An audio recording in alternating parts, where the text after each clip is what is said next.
are bad. It's just waffles are so much more filling, and you can put syrup in the little crevices. No, wait, Gaijin, we're not doing another food cold open. I'm not allowing it. Gaijin.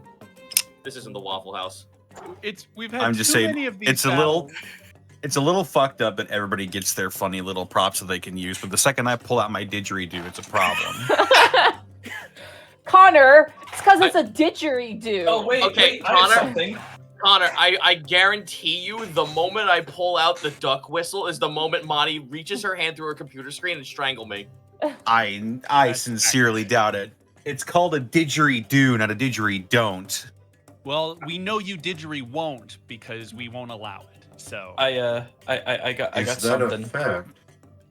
I'm okay, chat. I'm going directly to my throne and I'm putting a bicycle horn. You know what to do. You know what to do. Wow. I will abuse my privileges. Oh wow, is that a hype train? Oh my god. Give me a second to run to storage. Oh, that was so sad.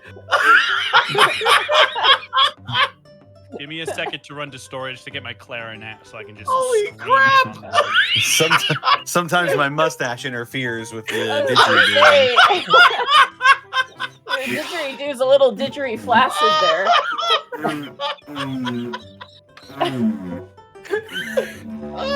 Playing the depressed cow. Holy fuck! Well, I was gonna clack my katana like so. However, I don't think it's relevant anymore. I think you got fucking trumped, dude. Yeah, everybody's pulling out their weapons. The didgeridoo kind of got me. So the didgeridoo was great. It's just like a zigzag. It's regular didgeridoo, but it's like a zigzag instead of just a straight line. No noise can come out at the end because it's clogged. Oh my god. No. It sounds like someone's struggling in the bathroom in another room. I was about to say, it really does, yeah. You got a fart machine going on. Oh my god. Such a Connor move, jeez. Anyway, we're late. Sorry we started late. I think it's been a week for a lot of people. I'm not going to speak for anybody else, but this week's been a bit of a doozy. I finished my taxes yesterday, so... Neat. Taxes. I feel like that little girl holding the frog going, the evil has been defeated. Oh, most definitely. I think all I know is the moon ate the sun on Monday, and life just has not been the same since. So. That was so cool. I got to see that in my own front yard. That was great. I absolutely fucking hated it because everyone fucking piled into my city all at once, and it made traffic horrendous. Why would they go to New York for that? Because it was it's in the pathway of the eclipse. Like there were. No, there is more than just the city of New York, Gaijin. Honestly, no, Ohio I'm aware. And Maine got the best of it. Ohio and Maine had like clear skies, basically no cloud cover, and they were in the path of totality. Like those, if you were in those two states, this is the one time you win. Mark, weren't we in totalitarian words? Well, yes, we were in totalitarian, but also in totality. But we had a cloud cover, so we didn't have a clear view of it. Okay, someone in chat just said, Zito, you're in New York City. Isn't traffic horrendous as it is anyway? Yes, but not when someone with a license plate from Ohio drives in a one-way the wrong way! Head on, almost! Classic Ohio. Yeah, the eclipse was cool, but my eyes hurt afterwards. Anyway, let's go get this started. Cloudy. I couldn't see it. I was really sad. You weren't anywhere near it. Oh, really? Yeah. Oh, well, that explains why I didn't see it. Hey, Monty, that also contributed. That in the clouds. Oh my god. Monty, I want you to understand something. New York City fucking apparently had an earthquake 2 days before the eclipse, and everyone accumulated it to the idea that was the end times for a day. Monty, we are the other end of the country. We are a country, Zen. What the hell are you talking about? No, you're not a good country. Country status revoked. You're still Canada is not a real country. Oh my god. Even Toronto couldn't see it. You were so. Oh so wow! very So if far Toronto away gets from something, it. that means the rest of the country They gets something. didn't Monty, they didn't see it, and they are closer to New York than you are. I'm trying to give you perspective. Sorry. I Getting love that about being Toronto. friends. Canada's not a country. Chat, I did it. I put the bicorn on my throne. You know what Even to though do. Canada is not a Connor, you want to take us away, buddy? Let's do it. Welcome We're to the starting a bit Unexpectables, late. everybody. We, as a matter of fact, are doing just that. But we'll go around the horn and introduce ourselves, starting with Gaijin Goomba. Where can they find you? What are you up to? Same crap I always am over twitch.tv/GaijiGoober every Tuesday, Saturday, Sunday, 7 p.m. Central Time. I found a game that is basically the Me music video, except you win against the waifus because you have more guns than them. And it's been incredibly cathartic. I came to find out that you basically have to complete the loop in like 5 complete runs, which is nuts. It's just basically a boom shoot that is also a roguelite that is also gunning down waifus, and I kind of like it. That being said, I am still doing my build streams. I gotta start doing paint streams. We've been listening to A Vox on the Void, which is a fantastic. I don't know why this guy hasn't started making books, but the books that, or rather the fan stories that he tells are just really amazing to listen to while building and painting. We've been doing that every Sunday, give or take. But I'm still finding more boom shoots to play. Helldivers is getting a brand new funny thing tomorrow, so I'll probably be doing a little bit of that this weekend. Otherwise, I'm just trying to find their boom shoots. But new video dropped Monday. Go check that out over at Gimgam Glitzstaka. Did you ever want an orc telling you how to speak orc? Well, now you got it. I legitimately had people being like, there needs to be a video explaining all of this orc vernacular, otherwise I don't understand. I said, you know what? I got you, fam, and I did it. And that's me.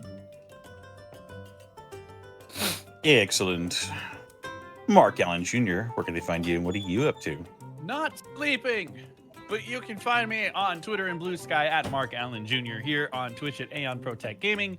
And you can follow the adventures of my fat sleepy cat bunny on Instagram at Chonk4Life. On Monday, I streamed The Eclipse from Coleman Park in Sulphur Springs, Texas. My forecast was like basically perfect, so we had a clear shot of the sun at the exact time of totality. Now you got me messed up, Gaijin. Skill issue. So that is up on my Twitch. The VOD is still up. I will also be uploading, as soon as I can get to it, a high quality 4K video real time that I recorded rather than the stream to my YouTube, because it will be at even higher quality and you'll be able to see things a little bit more clearly. I want to try and get to that tomorrow or Friday, but my weeks for the next couple of weeks are extremely packed. So no promises, but I'm going to do my best to get that up as soon as I can.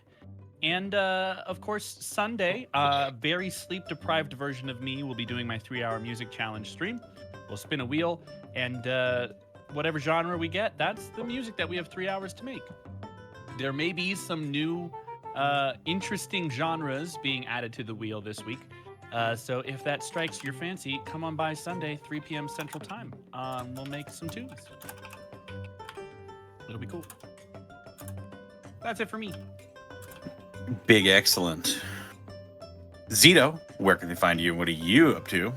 Twitch.tv/Zito. This week, I am also quite a sleep-deprived fella. Yesterday, I played Helldivers with a couple of folks, friends who just started to do a collab, Spirited Spider and Wiz Wizard. That game has consumed a lot of my free time when I do have the free time, but I finally have some cash to spend, and there are a couple of indie games that have come out recently that I've been fucking like super itching to play. So tomorrow is going to be Cards, and then followed up after that is going to be Clock Tower, the indie roguelike called Withering Rooms, followed up by Sniper Elite, but it's a puzzle shooter and you only get to use one bullet called Children of the Sun. And it's really, really fucking good. Beyond that, go to my Patreon, please, and buy the Living Index update coming soon. 2.0, followed by 3.0. And then new content moving forward. New 5e stuff. Gaijin, you'll be proud, I guess. I don't know. I'm making yokai shit. I mean, I've already told you that I am. I know, but it bears repeating because I gotta fucking sell my products. I gotta give myself some kind of credit here. Be proud of the things you create, god damn it. Buy my things! Buy the bicycle horn! I put it on. It's sitting there on my throat. I'm just waiting for it to disappear. I'm waiting. I am waiting for a fucking message on my phone to tell me that I got a tweet saying someone bought me the bike horn.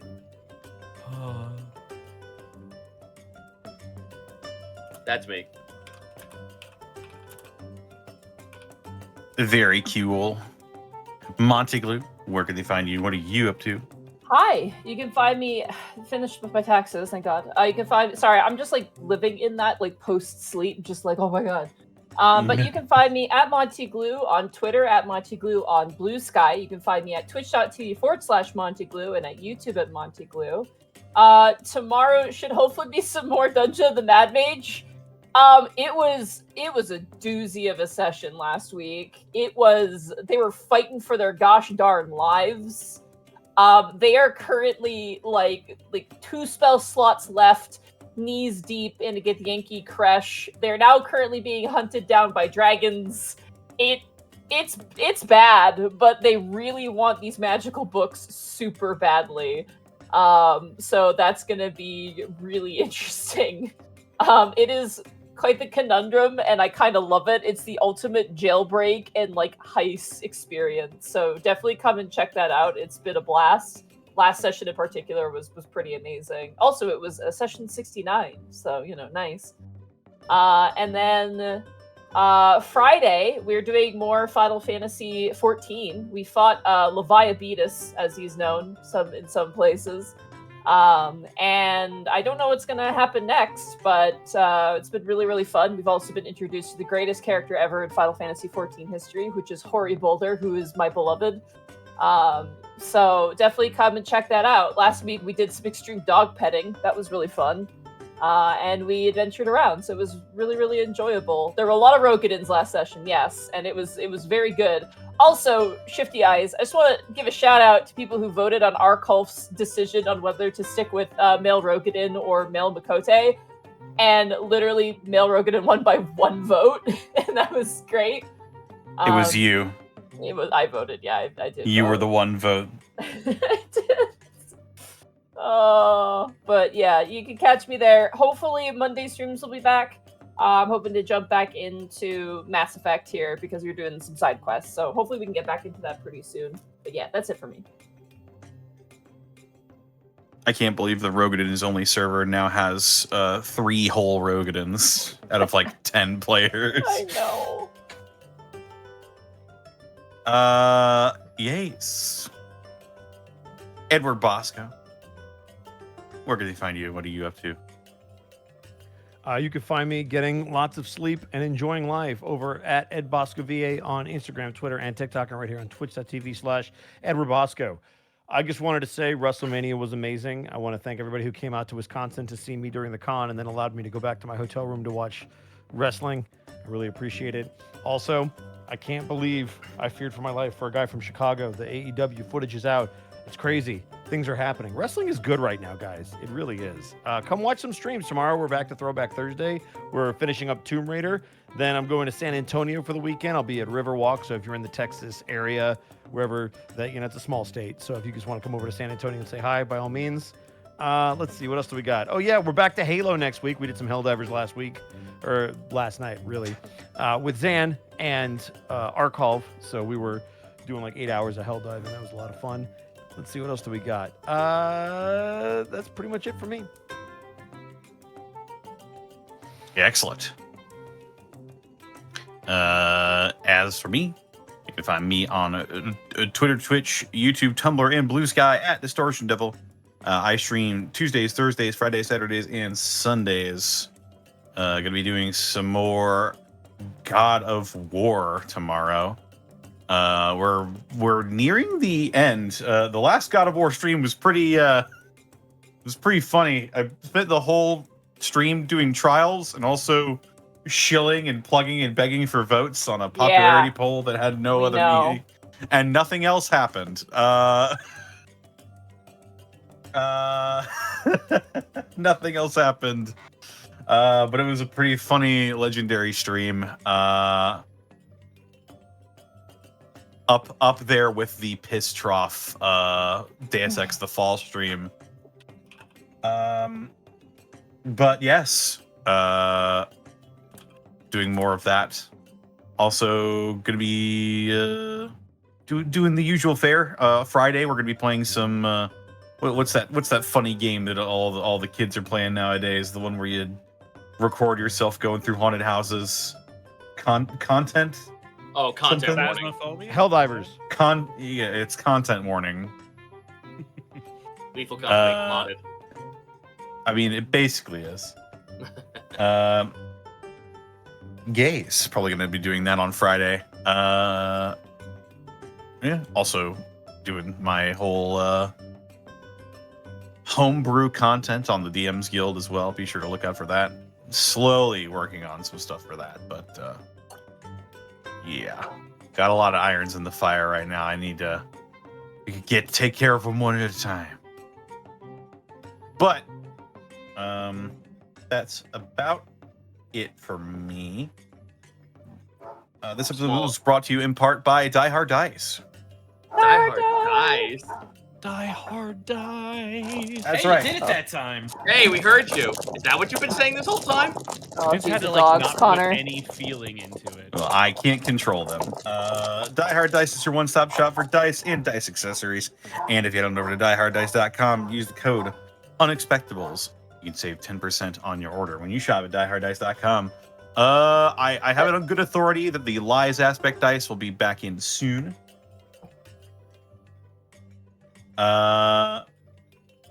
So yeah, if you're looking for the official collaboration between the Unexpectables and Die Hard Dice, that should be restocked at some point.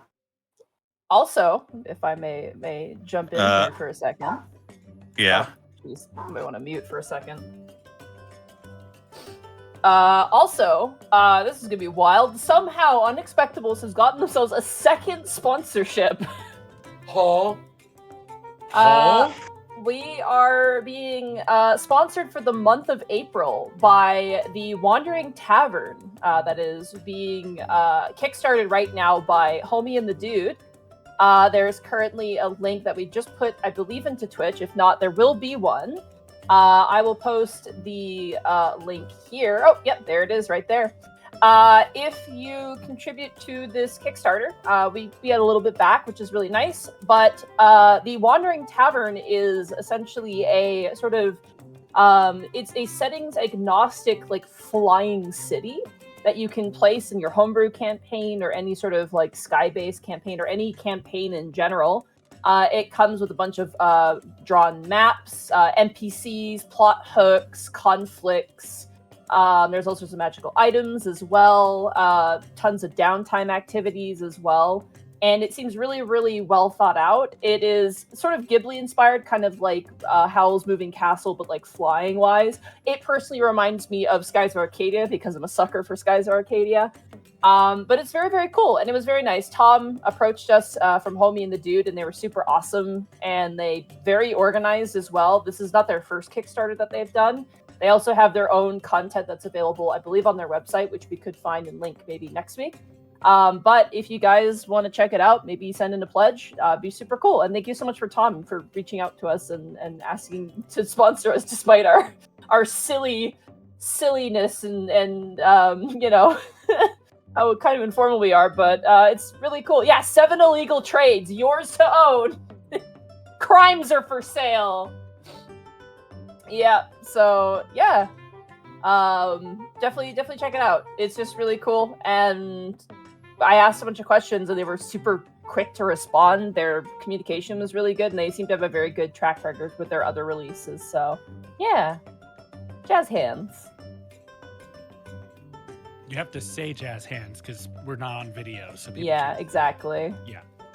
Can we BK and do crimes? What is this power? I know, right? Crazy. Unlimited power. You shall die. Wait, what? So, shoutouts to shoutouts to the ghost that bought the bike horn, by the way. Amazing. It is time for a clown. Oh no. I'm scared. Oh my gosh, Connor. Jesus. Yeah, I don't know what the heck is up. Are your parents home? Can they, like... They are. Hey! Because that's gonna... They're I don't just know gonna- if They're just Austin gonna could keep take that barking. out. Austin's not gonna be able to take that out of the recording. You might Well, need to- fortunately, the important part hasn't started, so. That is true.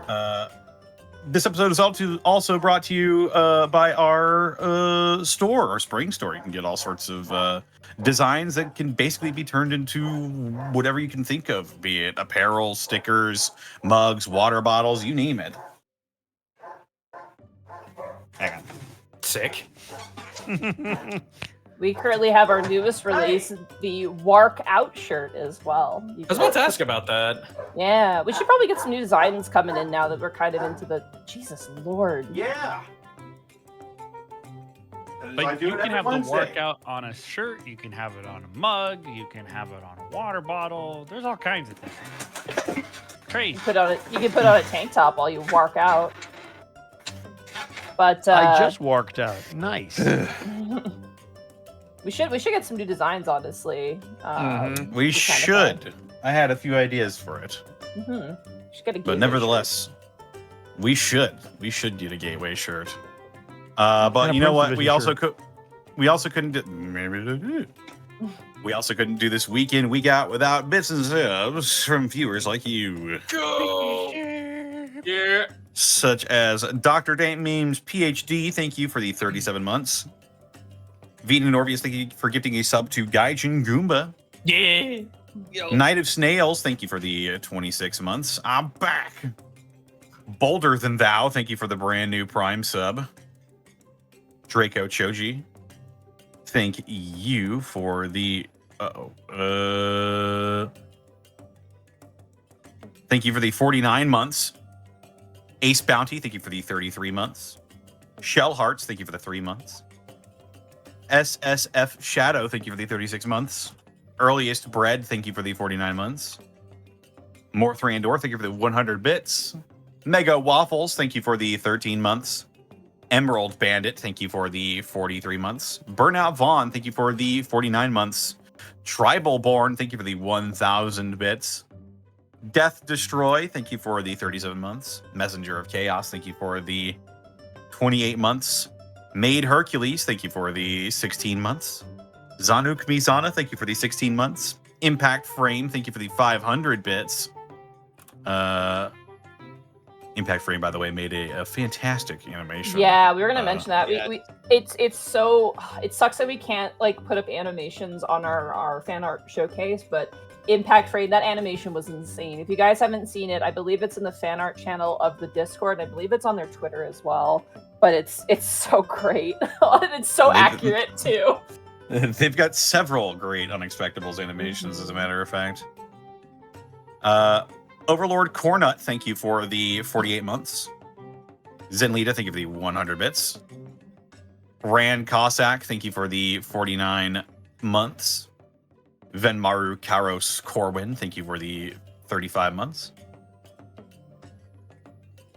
Neptune Live, thank you for the 9 months of Prime. The Dang Master, thank you for the 30 months. Adam Hart, thank you for the 2 months. Anarchy Hamster, thank you for the 32 months. Mikan Pachi, thank you for the 24 months. Noel and Void, thank you for the 100 bits. Closet Quasit, thank you for the bit. Ben Franklin with his shirt off, thank you for the 25 months. Cypher 04, thank you for the 48 months. Defective Sheep, thank you for the 43 months. Darky Arts, thank you for the 48 months. More Thrandor, thank you for the 100 bits. Messenger of Chaos, thank you for the 2,000 bits. Zanuk Mizana, thank you for the 10 bits. Proto Saber, thank you for the 36 months. Cleric of Harambe, thank you for the 5 bits. He lives in us. Corey the Platypus, thank you for the 45 months of Prime. Emerald Bandit, thank you for the 200 bits. Vina Norvius, thank you for the 21 bits. Small Nyanta, thank you for the 28 months. Callum Draws, thank you for the 50 bits. Versival, thank you for the 13 months of Prime. Dill357, thank you for the 32 months of Prime. Bible Accurate Kobold, thank you for the 49 months. Twisty the Kitty, thank you for the 49 months as well. Proto Saber, thank you for the 700 bits. Tiki the Troll, thank you for the 23 months. Groudon Knight, thank you for the 15 bits. Zacho Duo, thank you for the 49 months. Morthrandor, thank you for gifting 21 subs to the community. Master Steve, thank you for the 100 bits. Amateur Crastinator, thank you for the 10,000 bits. My goodness. Oh gosh, thank you so much. Thank you so much. Morthrandor, thank you for the 100 bits. Cinzia Divana, thank you for the 5 months. Alexander the Great, thank you for the 49 months. James Rochal, thank you for the 49 months at tier 2. Booty Call and the Jelly Rolls, thank you for the 100 bits. Volk551, thank you for the 23 months. Drengar Roy, thank you for the 35 months. And Fuego Beat, thank you for the 10 months of Prime. Fey Trickster Ligma, thank you for the 200 bits. Dragon with a Deagle, thank you for the 100 bits. The Coyote, thank you for the 500 bits. Mr. Nani, thank you for the 5 gifted subs to the community. Mountains Gamer, thank you for the 32 months. Step and Razor, thank you for the 25 months. Bolder Than Thou, thank you for the 100 bits. Groudon Knight, thank you for the 15 bits. And Karanatar, thank you for the 100 bits. All right. Also, Groudon, 10 out of 10. Good choice. Not biased at all. Alrighty, well, with that, are you guys ready to jump into the Unexpectables? Roll the thunder. I want to play video. I want to play game.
So, when last we left our heroes, Gaius, the satyr fighter, Iscan, the lizard folk druid, Kai, the human wizard, Milo, the Azamar cleric, and Otho, the shifter rogue, the party, after meeting the Ocean Lords in a formal meeting, took stock of their interactions and the requests made of them during the meeting.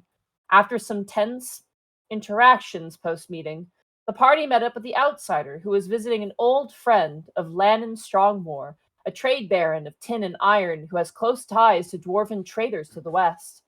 After discussing a means to make their way to Pud to collect their missing pearl of Necrecta, the party had a night of rest, slightly disturbed by Empty, however now awakens to travel on the horizon and an adventure in their future. So, You all gain the benefits of a long rest.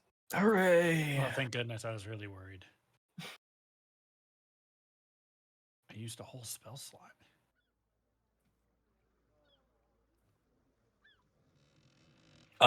Myself, Gaius, and Kai will get the 3 temp HP for the foreseeable future. I'll just call that for now. Woo!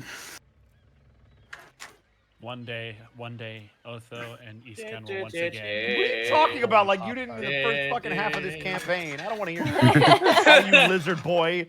Listen. Just give it like 8 more levels, and then everybody can have one. Yeah, that's fine. Otho and Kai out here starving. It's about time I get some fucking toast.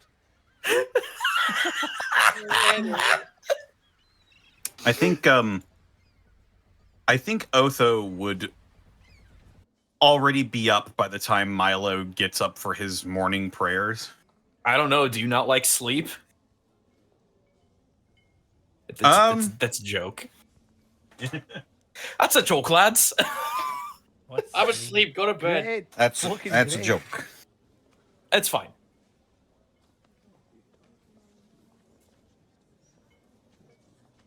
Yeah, would Milo like get up and do anything specific in the morning? Welcoming of the sun, prayers, and just the regular stuff along those lines. I think Otho would upon seeing Milo waking up would inquire about joining him maybe for his morning prayers. I mean, if you want to, I don't think it's all that exciting, but yeah, that's fine. It's fine. Sometimes it's good to see the sunrise. I'm not myself a necessarily pious man, but I can appreciate a beautiful sunrise every now and again. He genuinely smiles at that. All right, well, I guess wherever we can get the most sun. Would I be able to lead him somewhere that would have a pretty good view of the skyline? Oh yeah, easily enough. There's gardens outside. There's also like a solar, like a sun room as well attached to the mansion. Yeah, I think Otho would lead him there, and he would just observe silently and watch the sun and just sort of take it in as it rises.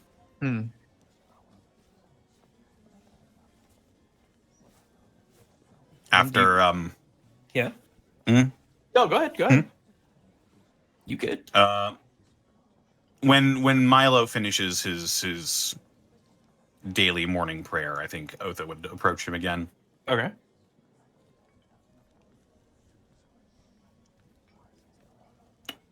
Mr. Brightbeam, Milo, I'd like to discuss something with you, if you don't mind.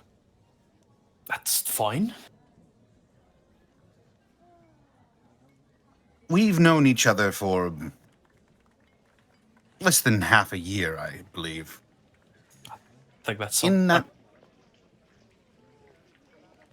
that time, we've done some pretty incredible things together.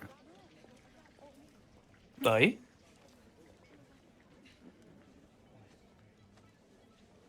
I feel like I've learned some things about you. You are a pious man. I believe that you are one of the most kind, generous, and empathetic people I've ever known. Which is why I found your behavior last night so strange.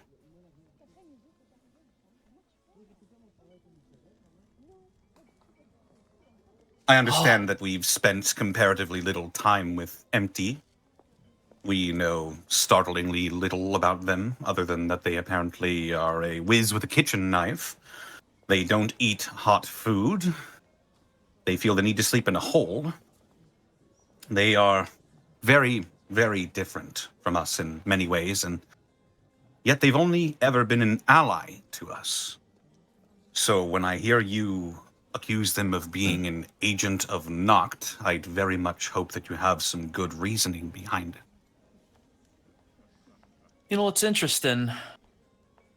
I'm sure there's going to be a lot of people out there wondering why a cleric of Orn would not only be alright with existing in, but having a share of ruling over an entire country comprised of not just the strange and unusual, but the undead. And the reason why I've made peace with that almost immediately is because we know where they stand. We know that their minds are in the right place, that they just want to go back to regular life. They're stable. It Empty- flash cuts to Lynn just chip sneezing, and then flash cuts back. Empty is not stable. Empty doesn't know where they are. I don't know if they know what they are. They have a long history, apparently, of violent violence. I know that's a bit redundant. Unrestrained, volatile. And when I'm being led to believe that they could very well be a vampire, I will have reservations about inviting such a potential being into our home.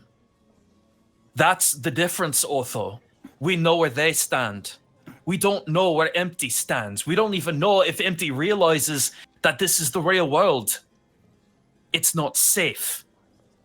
And that is why I had such great concerns, and why I was even more concerned that you invited him into our home.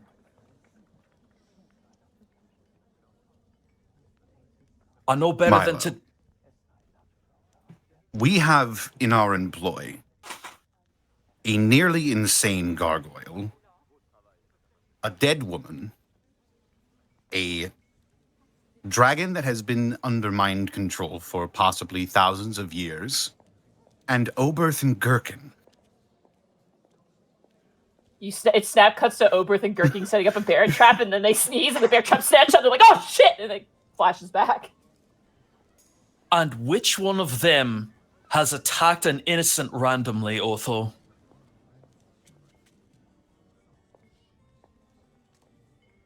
We found Oberth and Gherkin protecting someone who was trying to incite a war between two countries and a serial killer. Aye, but we knew where they stood.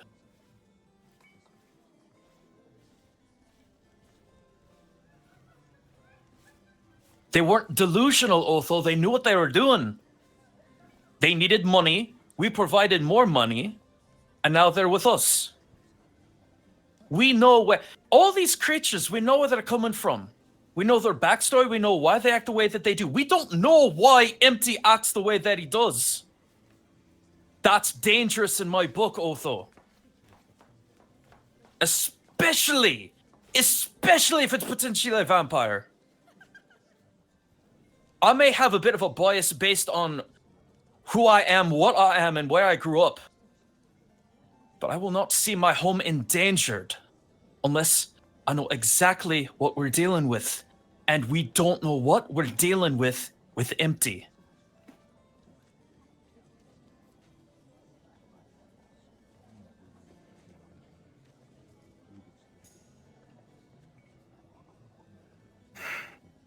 I think he sort of chews on what you've said for a moment.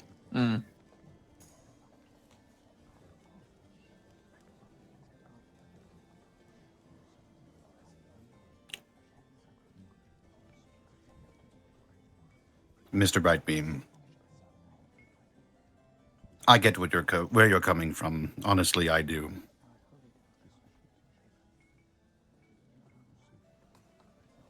But I don't believe that Empty is a threat to us.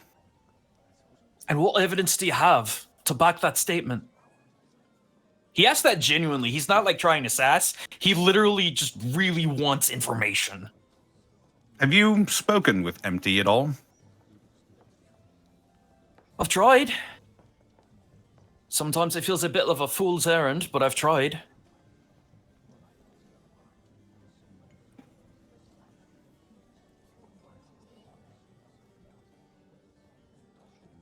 I don't believe that Empty is a vampire. I think there's enough evidence pointing to the fact that they are not undead. Such as The outsider seems to think so as well. Well, for starters, they eat food.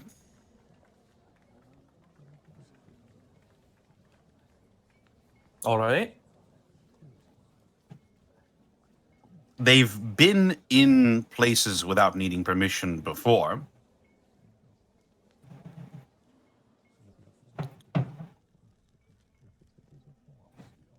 Have they? I believe so, yes. I think they've been in the keep before. They just were uncomfortable about it. I'm trying They to were in mentally, here. I'm trying to mentally flashback. Did that actually happen? Yeah, when you guys were fighting the hands, remember? MP was in there fighting. Okay. Yeah.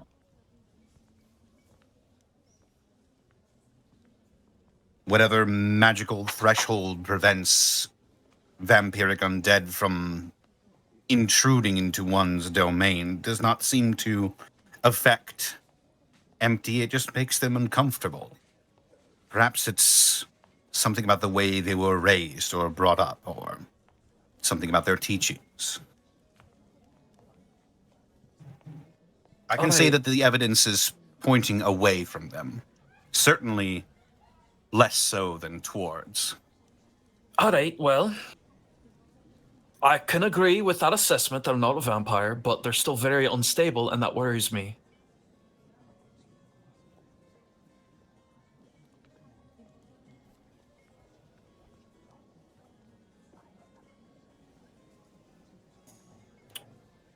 Well, you can call it a gamble if you like, but I believe that Empty could be a great asset and ally for us. And we need all of the allies that we can get. Otho, what do you know that I don't about Empty? You wouldn't defend Empty this hard if there wasn't more to the story.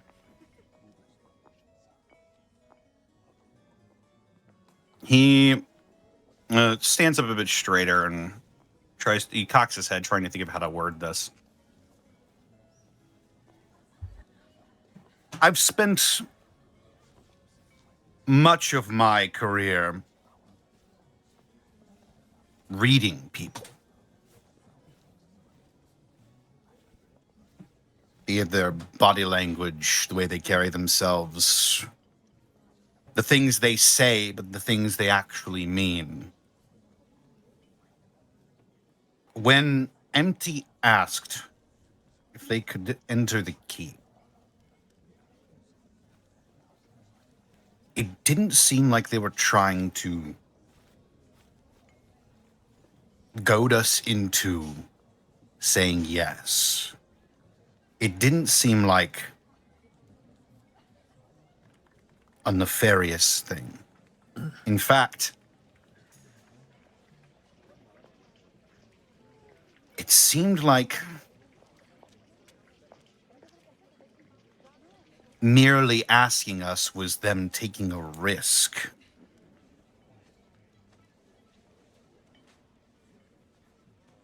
I think you are correct. There is a lot that we don't know about MT. But I think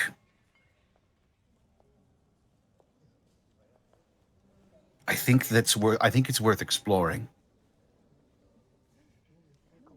He just kind of does a brief side eye, ponders it, and looks back. If that's how you feel, I'll respect it. And if that's how the rest of the group feels, I'll respect that as well. But I'm gonna be on guard, Otho. It just doesn't feel right. Something's wrong. I won't attack Empty. I won't accuse Empty of anything. I'll be cordial. I'll be nice. But I'm not gonna let my guard down. You are entitled to feel the way you feel, Mr. Brightbeam, and I'm glad that we've come to something like an agreement. Though I will say, I wonder how Mayor Valen would react to you accusing somebody of being a Noct worshipper without much evidence.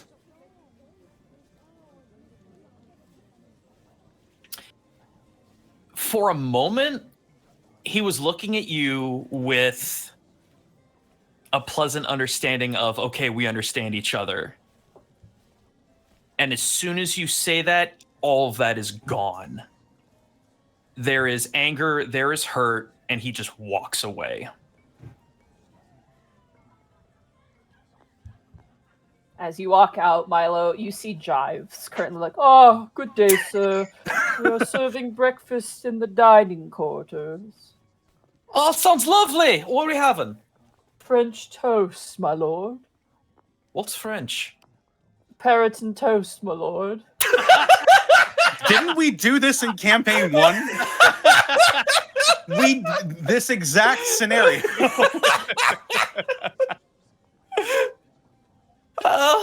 Apologies, sir. Jives knows too much. Please follow me. Oh God, Jives is breaking the fourth wall. Jives is definitely an eldritch Jives! abomination. Snap fingers. Jives, hit the gritty. Jives hits the gritty. Yes! All right. As you guys awaken, you are delicately brought to a rather large table in the middle of this giant banquet hall. It is covered in like parrot and toast and porridge and all sorts of food, exotic fruits sliced up into cubes, various other drinks and morning breads. You notice that currently sitting at the table already is the outsider who's currently enjoying what appears to be some parrot and toast and a rather large mug of coffee, specifically.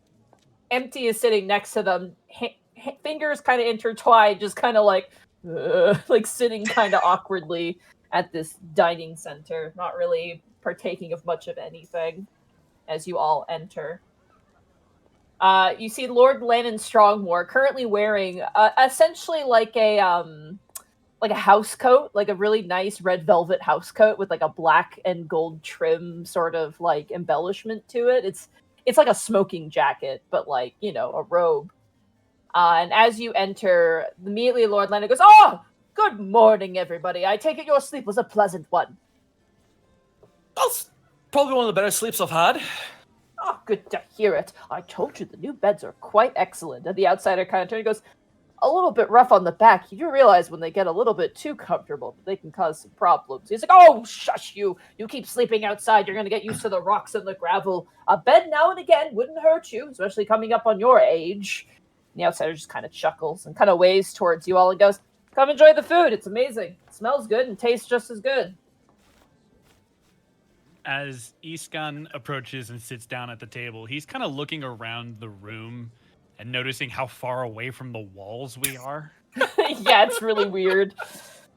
This room seems rather large for a basic breakfast experience. Well, of course, this is my party hosting room. The ballroom dances we have in this space are the things that dreams are made of. Of course, I repurpose it to eat in when I have guests. I wouldn't have you eat in the kitchen like some uncouth, uncultured swine, now would I? What kind of guest hosting would I be?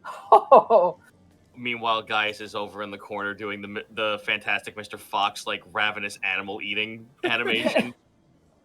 My, someone's got quite the appetite. A warrior's appetite, if I'm not mistaken.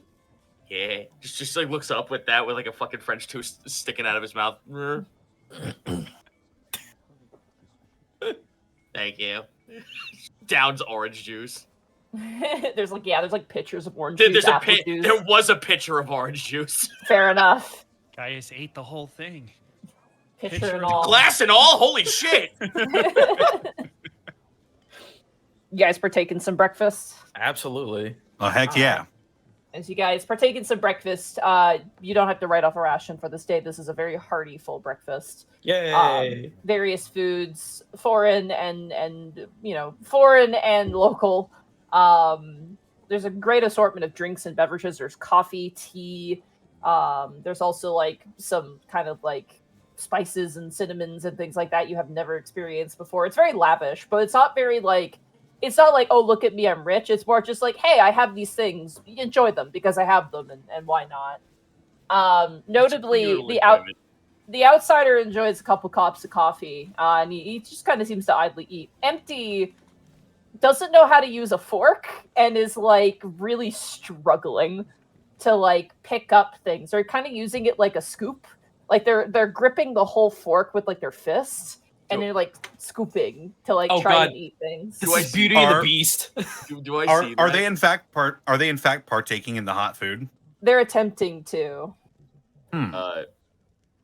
Gaius kind of like waves his hand so that Empty can like notice him. The helmet turns and looks towards you. Gaius holds up the fork, balls a fist around the stem, and stabs the food, like stabs the fork end down into a piece of food and holds it up and points at it like that's how. Empty. I'm gonna roll for this actually. Oh God. Fork goes straight through the table. You hear, as all of you are eating, you hear a shattering noise as Empty puts a little too much force in the stab and shatters the plate. Joking. Gaius, thumbs up! I want him to imagine he just rips off a piece of the table and starts eating it. Eat the plate! As Empty lifts up the fork, like the tablecloth comes with it, and then they're like awkwardly trying to get the tablecloth off of the fork. Maybe you should start with a spoon.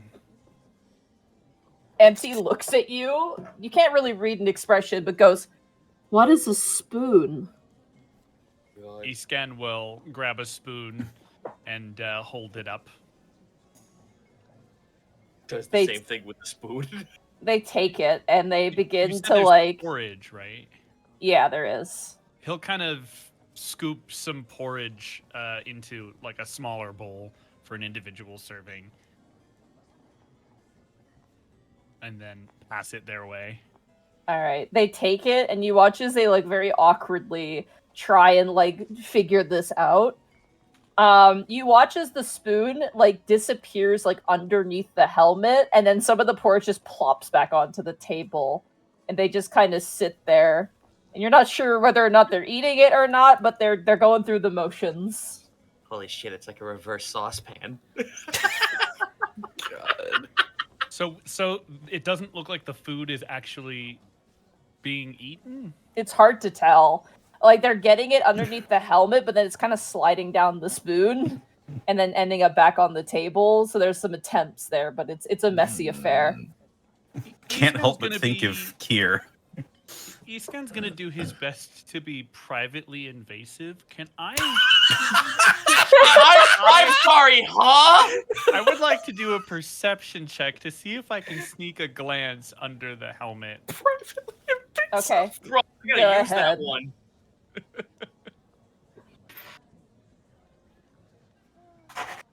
Privately invasive. Oh Amazing. no! Oh god, it's a 10. That's so bad. I rolled a 2 on the die. You cannot tell whatsoever, Yeah, I unfortunately. figured. It's really funny though, because like after like the porridge is kind of depleted, Empty like smacks their stomach and goes, "Yum yum," like kind of like, yes, this is the words that are said.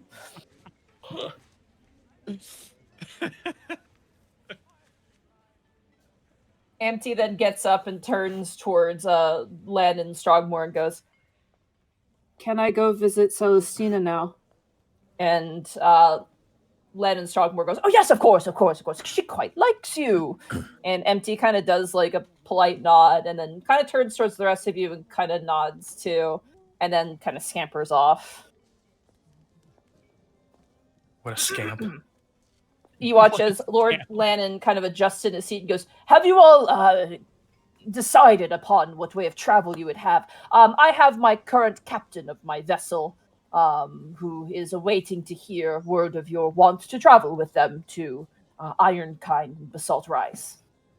Yes, I believe we discussed that we would be taking you up on your offer to transport some goods to Ironkind. Ah, good to hear it. I wrote up this letter the other night, and he kind of lifts it up and offers it to whoever would like to take it.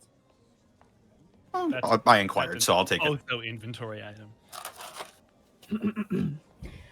You will want to bring that to the Dark Delver family in Ironkind. One of their sons acts as High Wizard and would no doubt be able to provide you with a teleportation circle for your uses. Was it The Dark Delver family. Dark Delver? Okay, we heard. Was it Iron Mane? Stone Mane. Stone Mane is a different. Oh, they have access. They have access to the teleportation circle, so we need to talk to them about that. Okay. Mm-hmm. Dark Devil is a wizard who could possibly basically grant you entry into that teleportation circle. So he can give us access to the teleportation circle that the Iron Mane family. The has. Stone Mane. Stone Mane. Yeah. Yeah.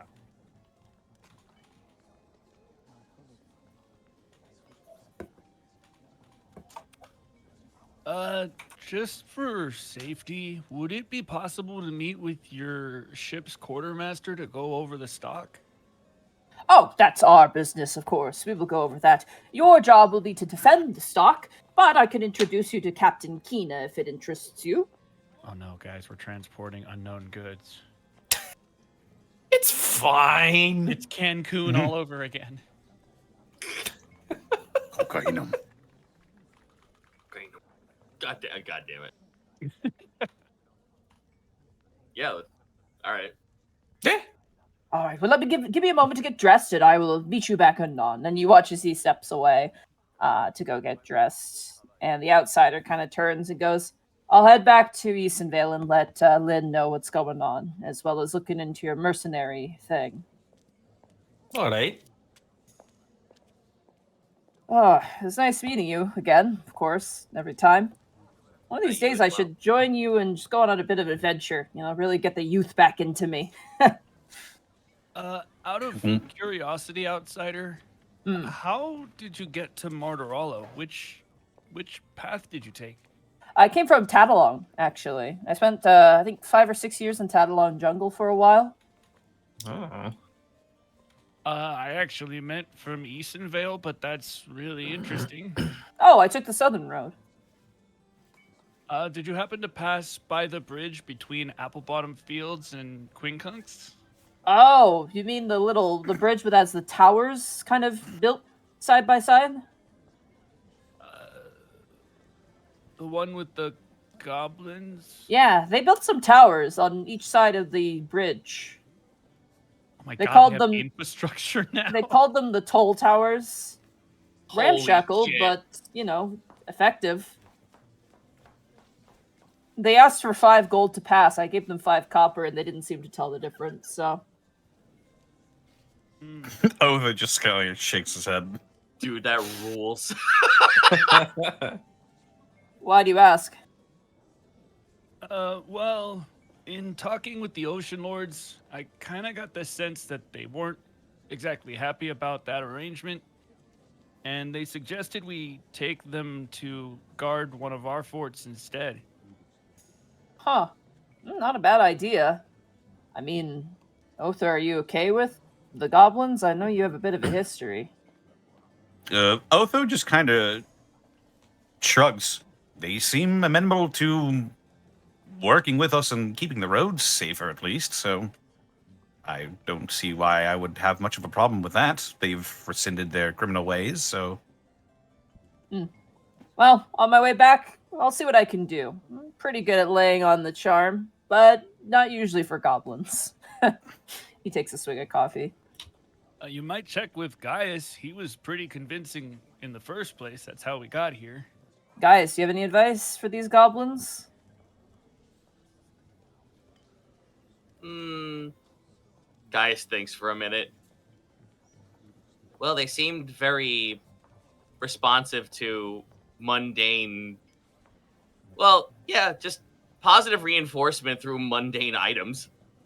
Mundane If you can give them something to work for, I feel like they would be way more amendable.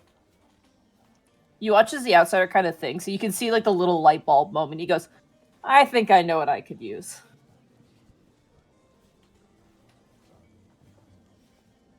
Well, that would be great. I can see about doing that. Be a nice trip going up north, though. He kind of stands up and begins to put on his jacket. I take it Empty will be accompanying you as well. Yeah, of course. Unless you want Empty to go with you, but mayhap it'd be best if they stay with me. I think bringing them here was good, though. They've made a friend, even though they might not know what the word is yet.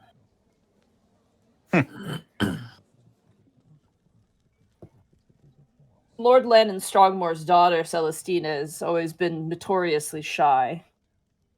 It feels like something perhaps that Empty and her have in common. It's good that they're helping each other break out of their shells in that case. I don't know about that, but at the very least, they can confide in each other. Lord Landon Strongmore is elated, though. As strange as Empty is, that his daughter takes interest into anybody, but I digress.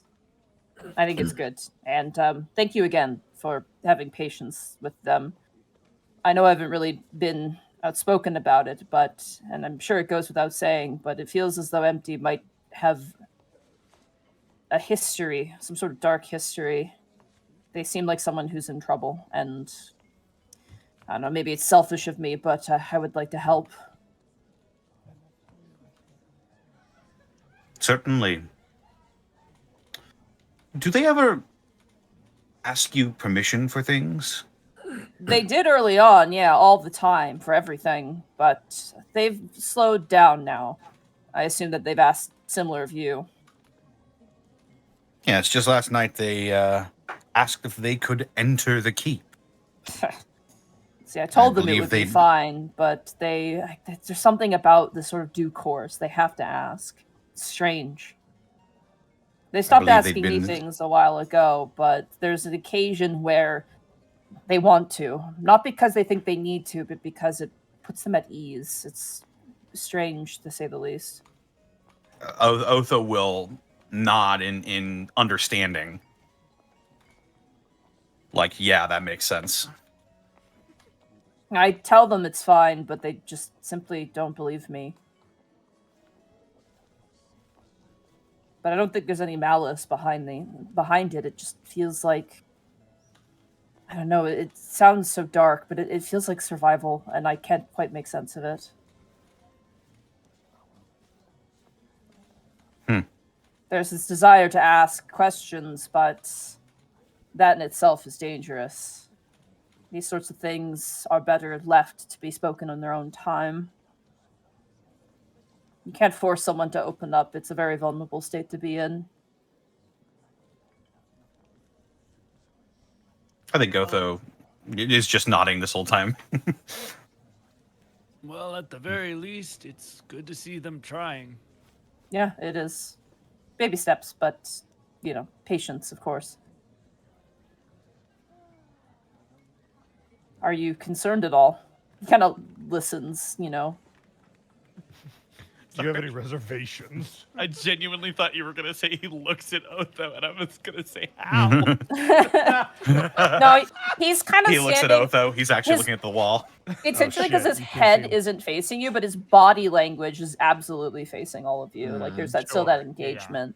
Oh, would his ears be More so, pointed yeah. towards us? His Yeah. head's kind of looking down, but his ears are kind of facing towards you a bit more. Eascan kind of looks from Milo to Otho to Milo to Otho, but he keeps his mouth shut for now. A wise man. It's curious. But I trust your assessment. You seem a lot more welcoming than Lynn. She's not a fan, but I feel like Empty's getting through to her. Empty wasn't exactly the most polite when the two of them met, so it's been a little awkward since then.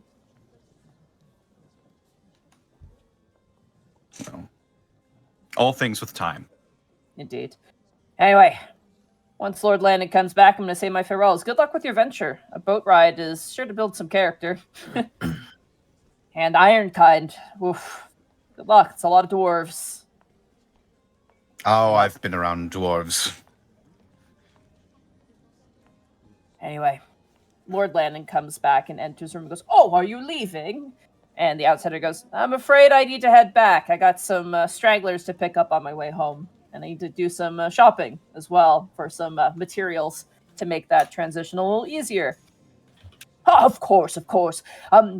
Thank you so much for visiting. And again, if you have any need of work or anything, let me know." And the outsider kind of waves and goes, "Oh, of course, of course. Just see to my friends here. They're good at heart and they're doing the right thing." And Lord Landon kind of nods and goes, "Of course, of course. Any friend of the outsider is a friend of mine. Take care, my friend, and don't go dying on your way home." And the outsider kind of does a nod towards him and then looks towards the rest of you and goes, "Take care, everybody. If you need anything, you know where I'll be." And kind of does a wave as he walks out the door.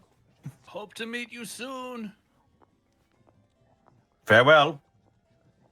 He kind of like walks in waves, kind of while walking away, and then disappears Bye-bye. around the corner. Goodbye. Does the Bye. sideways walking while waving thing. Yeah. Chassé. Was it? What did they say? Chassé away or whatever? Fuck, what is it? Sachet. Sashay away. You got me. Sashay away. There it is. We know words. I can feel Shosser Darcy. away. Listen, I went getting mad at me. I went to art school. I have to know some flowery vocabulary for fuck's sake. As Lannon Strongmore kind of clasps his hand together. He's now wearing not like his attire he was wearing when he was hanging out in the garden with the outsider. He's wearing like outing attire. He's got these coiffed little boots. He's wearing like a jacket with coattails and like puffed up shoulders. A lovely little top hat with some feathers coming out of it. And he kind of clasps his hands together. He goes, "I have the carriage at the ready. Are you ready to go to the ship now?" Aye. Otho sort of looks around to the rest of the group. Is there Nice. anything else that we need in town? Not to my knowledge. I think I have everything I need. Also, this guy is big mayor of the town vibes. It's fucking Oh yeah, great. oh yeah. Yeah. I also get he strikes me as a One Piece character. Yeah. I got the big carriage to carry all of us because, and I must say this with the greatest of compliments, some of you are quite tall. Milo feels sad. He's kind of it's that thing where like guys will brush their hand over their hair to flatten it, except instead of hair, it's his head fin. How malleable is that thing anyway? It's kind of floppy, but it usually springs back to shape. Hey, Monty. Yeah? Have you ever seen the 18th century illustrations of like little portly like dudes on unicycle or on a Oh yeah. on a giant bike, a bike with one giant wheel and a small wheel in the back? Oh, Yeah, I God. have, yeah. This guy fucking just Yep. 100% feels Yep. like that. 100%, yep.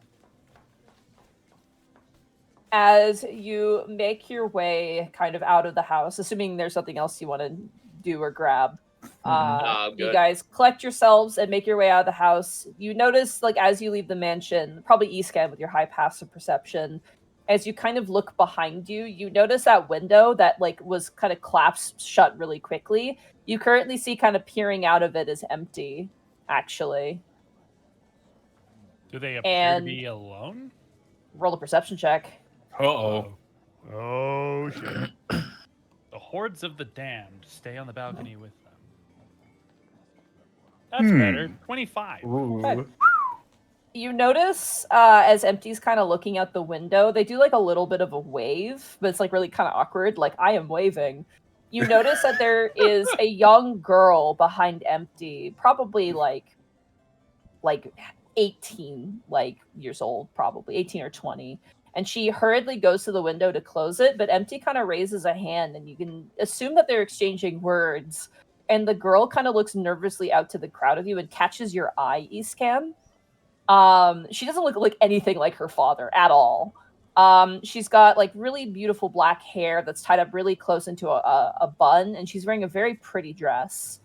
And then she quickly goes to like lash the windows, like the blinds closed, but Empty kind of stops her And then you can tell they exchange words, and then she kind of looks out towards all of you and kind of gives like a very nervous little wave before kind of like darting away from the window, kind of will sheepishly. wave back.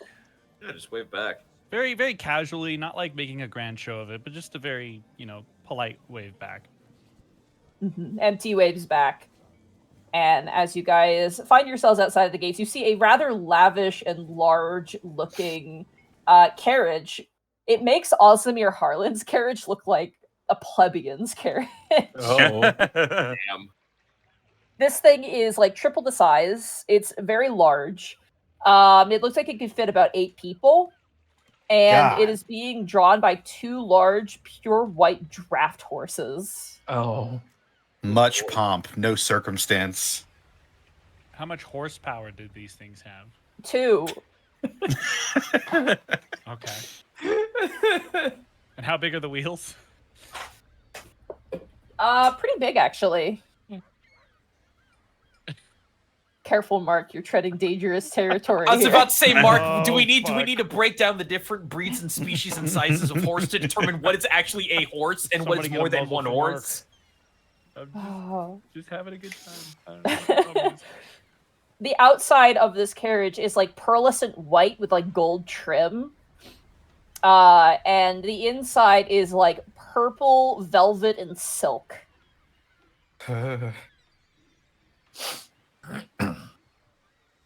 After you, gentlemen. You watch as Lord Lannon Strogmore kind of gestures inside.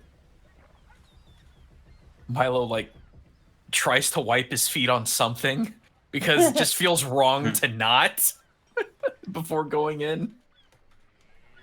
Oh, I'm just getting in. All right. You He's guys gonna climb on take a in. Window seat. Comfortable seats. There's like a little kind of ladder staircase that lets you get up for you, Milo. It's like detaches down and like kind of flips down so you can climb up, and then they clip it back into place. As you enter inside, it is roomy, it is comfortable. When the window is open, it's got a nice ocean breeze coming in, and it smells divine. It smells so nice. There's a little window that opens behind Lannon Strongmore, and the jockey turns in and goes, "Sir, you wish to go to the dock districts?" He goes, "Yes, we would like to go to the World's Oyster, please." And the window kind of shuts closed, and you feel, as the door closes, Jives gives a low bow along with the other maids and servants, and the carriage takes off towards the dock district.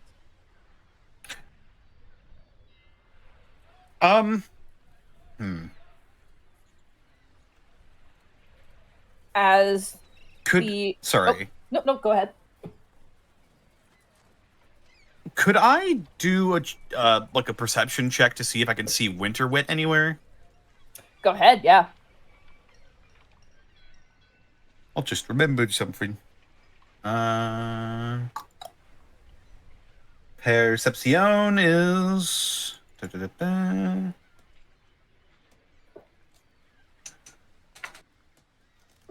That's a 20. Just in the camera here. You look around, you don't seem to see anything. You see seagulls. There's lots of those. Never ending. Divine. But you don't see a pseudo-dragon, unfortunately. Sure. As you guys begin to make your way down at a very quick pace as well, like this carriage moves pretty fast despite its size. Landon Strongmore kind of pulls out of his back pocket a series of folded pages and hands one to each of you. He goes, "These are your contracts, ensuring your payment upon the delivery of the goods aboard the World's Oyster to Ironkind. Specifically, Hellrig's Hold is where you wish to deliver them." Escan is going to read every word on the contract. It's a very formal contract. Hellrig's Hold? Yes. Specifically, Hellrig's Hold, specifically, which is also known as Castle Ironkind, which is also known as Ironkind, more or less. Similar to the great city Martorallo, it is a sort of like city name The true title is Hellrogue's Hold, but it is known as Ironkind because most of the people of Ironkind live there. It specifically details your journey that will take you from Martiralo to Ironkind, and essentially details that you will be paid a gold a day for your works. There will be no hazard pay because you're being hired as adventurers to defend the ship from hazards. Okay, but And is there as such, insurance? that is the payment that you are receiving is part of that essential hazard pay. You are being paid every single day, irregardless of what level of hazards occur. Okay, that makes sense. You will not have to pay for food. Food will be provided, as well as sleeping arrangements will also be provided. Well, hey. Ballin'. With his background and experience, everything I imagine seems correct and on the up and up. This is legit as hell. Yeah, this is super. Okay. It honestly feels like you're back at home. You're like, oh my god, legitimate paperwork. That's like not shitty. Oh, this is great. This is awesome. He hands you each a quill though, just to sign off your name, so that way he has it on ledger. Right. Easkin will sign happily. Yep. Mm-hmm. Yarp. He kind of takes the contract and goes over it with lemon juice, trying to find the secret. I'll like have a candle lit, and I'm just holding it up. Okay, so where's the full seal? Where's the secret societies in? Lord Lannon, Strongword takes all of them back, assuming everybody signs. Yeah. Kind of looks at you and goes, oh, it reminds me of the day I met the outsider. Helpful fellow. He speaks very highly of you, I must say. Into the evening, he was telling me stories of your exploits and your adventures. You're quite a skilled group. I honestly feel like I'm underpaying you a little bit, but it is the standard fee for such a thing.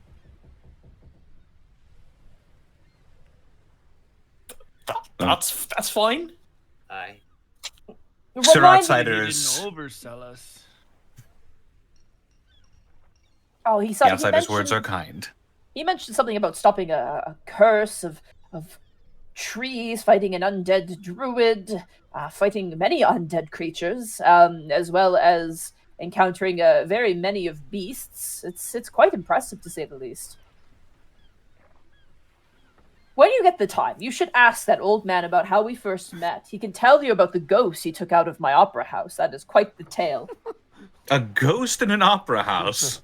Indeed. I own one of the finest establishment of opera houses in all of Martiralo, and it was getting terrible reviews. The actors were getting injured by accident, and I sent many an inspector in to investigate what was going on. But it was only until I hired the outsider he was able to figure out it was a ghost, of all things. And I didn't even have to hire anyone from a clerisy. He came in and he got rid of the ghosts. What a man. Free of charge, too, he said. How did he get rid of a ghost? It was a vengeful spirit. Turns out they were murdered inside of the opera house, and their bones were dug up behind the opera house itself. Found out that the director of one of my plays was secretly a murderer. Terrible business, that.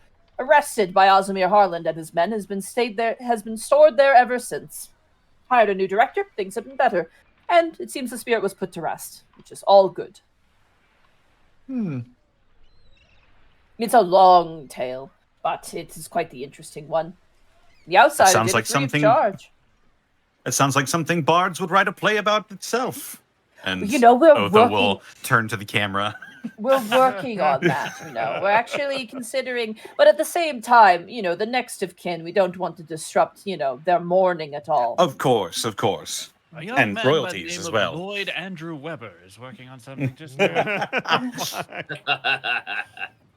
Oh, we're here. And you watch as the carriage kind of comes to a stop, and you all kind of exit out, and it's like going from lavish mansion now to derelict and like fish-smelling dock is a bit of a jarring change of pace. However, you are let off like on this dock. You can hear the dock kind of creaking under the weight of these two draft horses and this carriage.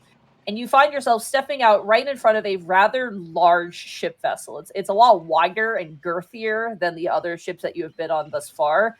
It is like the polar opposite of Polite Pete's Arrow. It is a massive barge with massive sails, and you can see a crew currently working the rigging. Approaching, though, you see a man who is absolutely ripped, is the best way to describe it. very dark complexion, kind of black and gray curly hair that's kind of like really poofy and kind of all over the place. He's got tattoos all across the chest and the arms depicting various sea creatures. And he's kind of got his jacket tied around his waist, and he's currently talking to a couple of men and kind of barking some orders at them. And as he approaches, he goes, "Well, you bring a whole fancy cart and caboodle onto my docks, eh?" And he kind of steps up. "Are these the lot then? Who are going to be protecting us?" He kind of nods towards the rest of you. He's quite tall. He's about the same height as you, Escan, but he's a wide man. One E-skin tall, but 8 E-skin wide. Best proportion-wise, like Maui from like Moana is the best way to describe. Oh boy.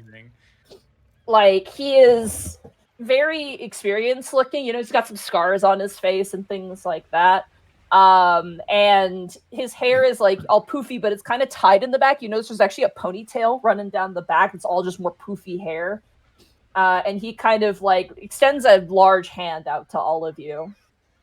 I will take my tiny hand to shake it. Oh my You God. sure about the small folk, Your Majesty? And Strongboard goes, "Oh, it should be fine." And it's like, okay. And the rest of you lot, what do you call yourselves? Fuck you trying to say? Wait a second. Yeah, let's back up for a minute. Yeah, hold on a second. We're just gonna No, gloss we're over backing the this up. We're casual back- fucking racism right there. Like what? We're all just holding Milo by the collar. Sorry, did I make offense? Don't judge me by my size. Judge me by my capability, sir. Oh, I I'll thought you were judge gonna you say by by that. my Fine. character, and I was gonna lose it. I'll judge you by that. Fine, but at a glance, if a dragon thinks you're a dwarf, then you might be in some trouble. Well, the one thing I got going for me is I got no beard, see? That is fair. Also, we do have some experience with dragons, so That'll be helpful. That'll be real good helpful there. You've picked quite a good lot there, Strongmore. And Strongmore kind of just smiles and goes, "So we got, kind of looks towards you, Otho, and goes, you look kind of familiar." Scowl Scowl at him now. for me. Now. Not terribly much of a surprise. I am local after all. Let's see. Well, if you can lift a blade up and keep us protected, that's all the same to me. My name is Kina. You can call me Captain Kina. It's a nickname. That's all you're going to get from me. No real names here. I'm hiding from a life of crime. It's a joke. It's a joke. But welcome Insight. aboard. Insight. Go back. Immediate insight. Glare. Oh, we're rolling. 18. 18? Get him, Otho. Get his ass. Oh, 6. Oh, very well. Hang on. 14. Oh, yeah, guys has advantage. Slowly Well, you know, reaching for very the dagger. we'll even Milo, numbers. Milo, Uh-huh. you get this as he's just fucking with you. He's never had a Okay. life of crime. He just Okay. seems to be gregarious. Gotcha. Jolly fellow. Yeah, very jolly. He's Slowly like, sheaths the sensor somehow. Shove it into a plaid handbag. "Well, I'll take this lot off you. Well, Master Strongmore, I'll take this lot off your hands, and we'll have them aboard my ship, and we'll be leaving in about probably a ding of a bell. Well, unless you have any last-minute things you want to do before we head out to Ironkind." I know. Otho Alright. will lean over his brother's shoulder. Did you want to tell Osmir about your effects from the house? I guess we can leave him a missive, right? I've been looking around for a winter wit, but I can't find him anywhere. And I guess we'll deal with it later.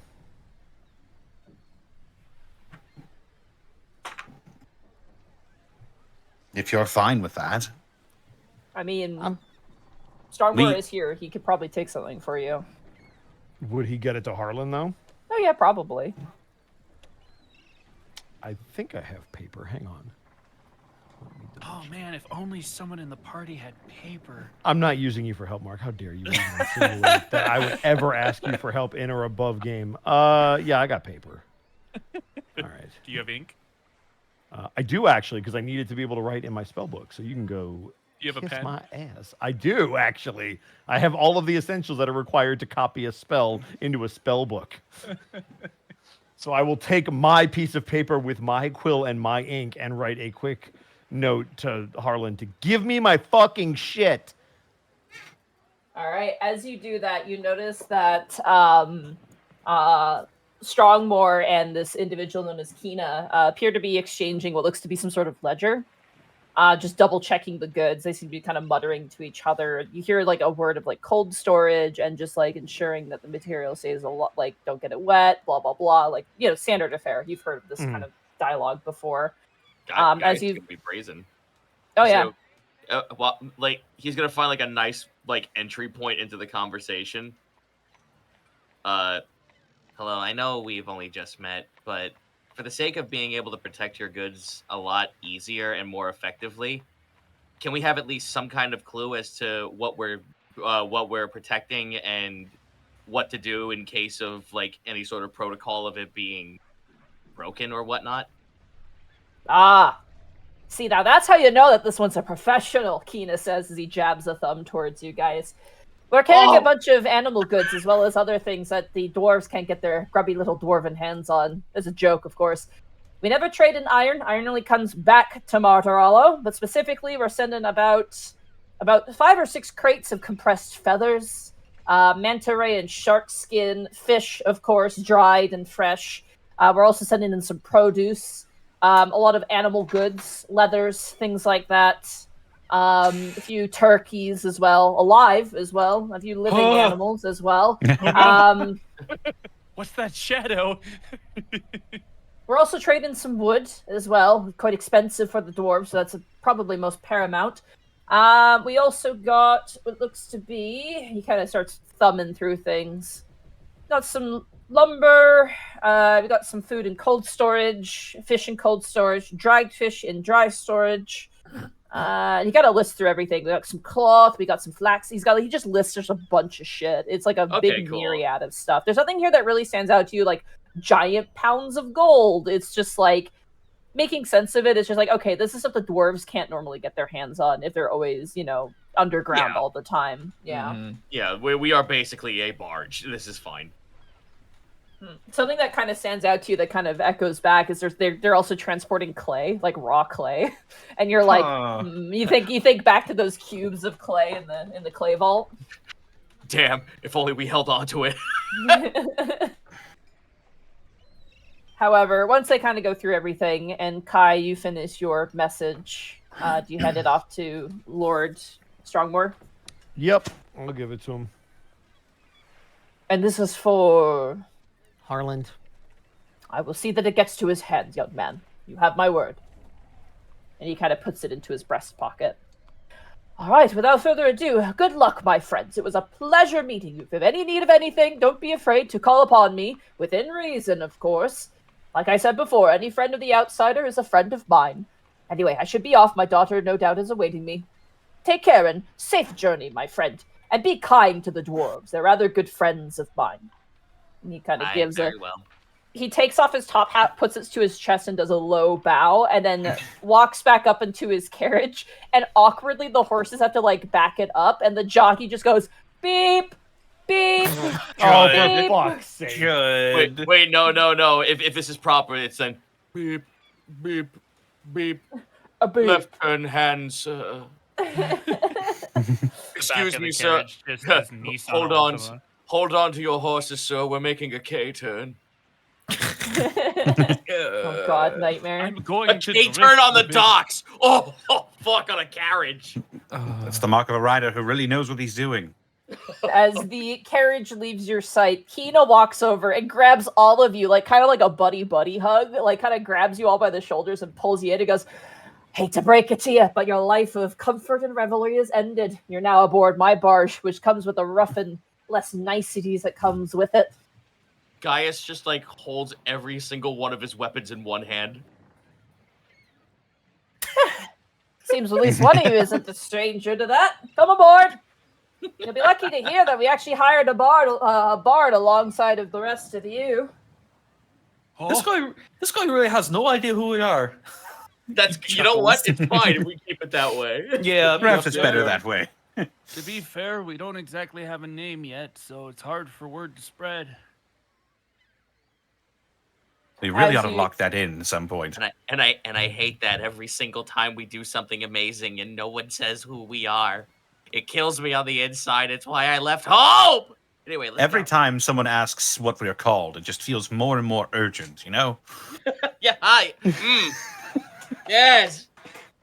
As you guys make your way up a rather wide gangplank, it makes sense because they're loading in stuff. Like you can see currently workers loading in barrels of things. As they are rolled aboard and you kind of make your way up to the main deck of the ship, this is not a military vessel. This is definitely like a barge. There are no cannons aboard. However, there are 2 ballista, one at the front of the ship and one at the back, which is a little to be desired, but hey, I guess it works. The crew itself definitely appears to be mostly very strong sailory types.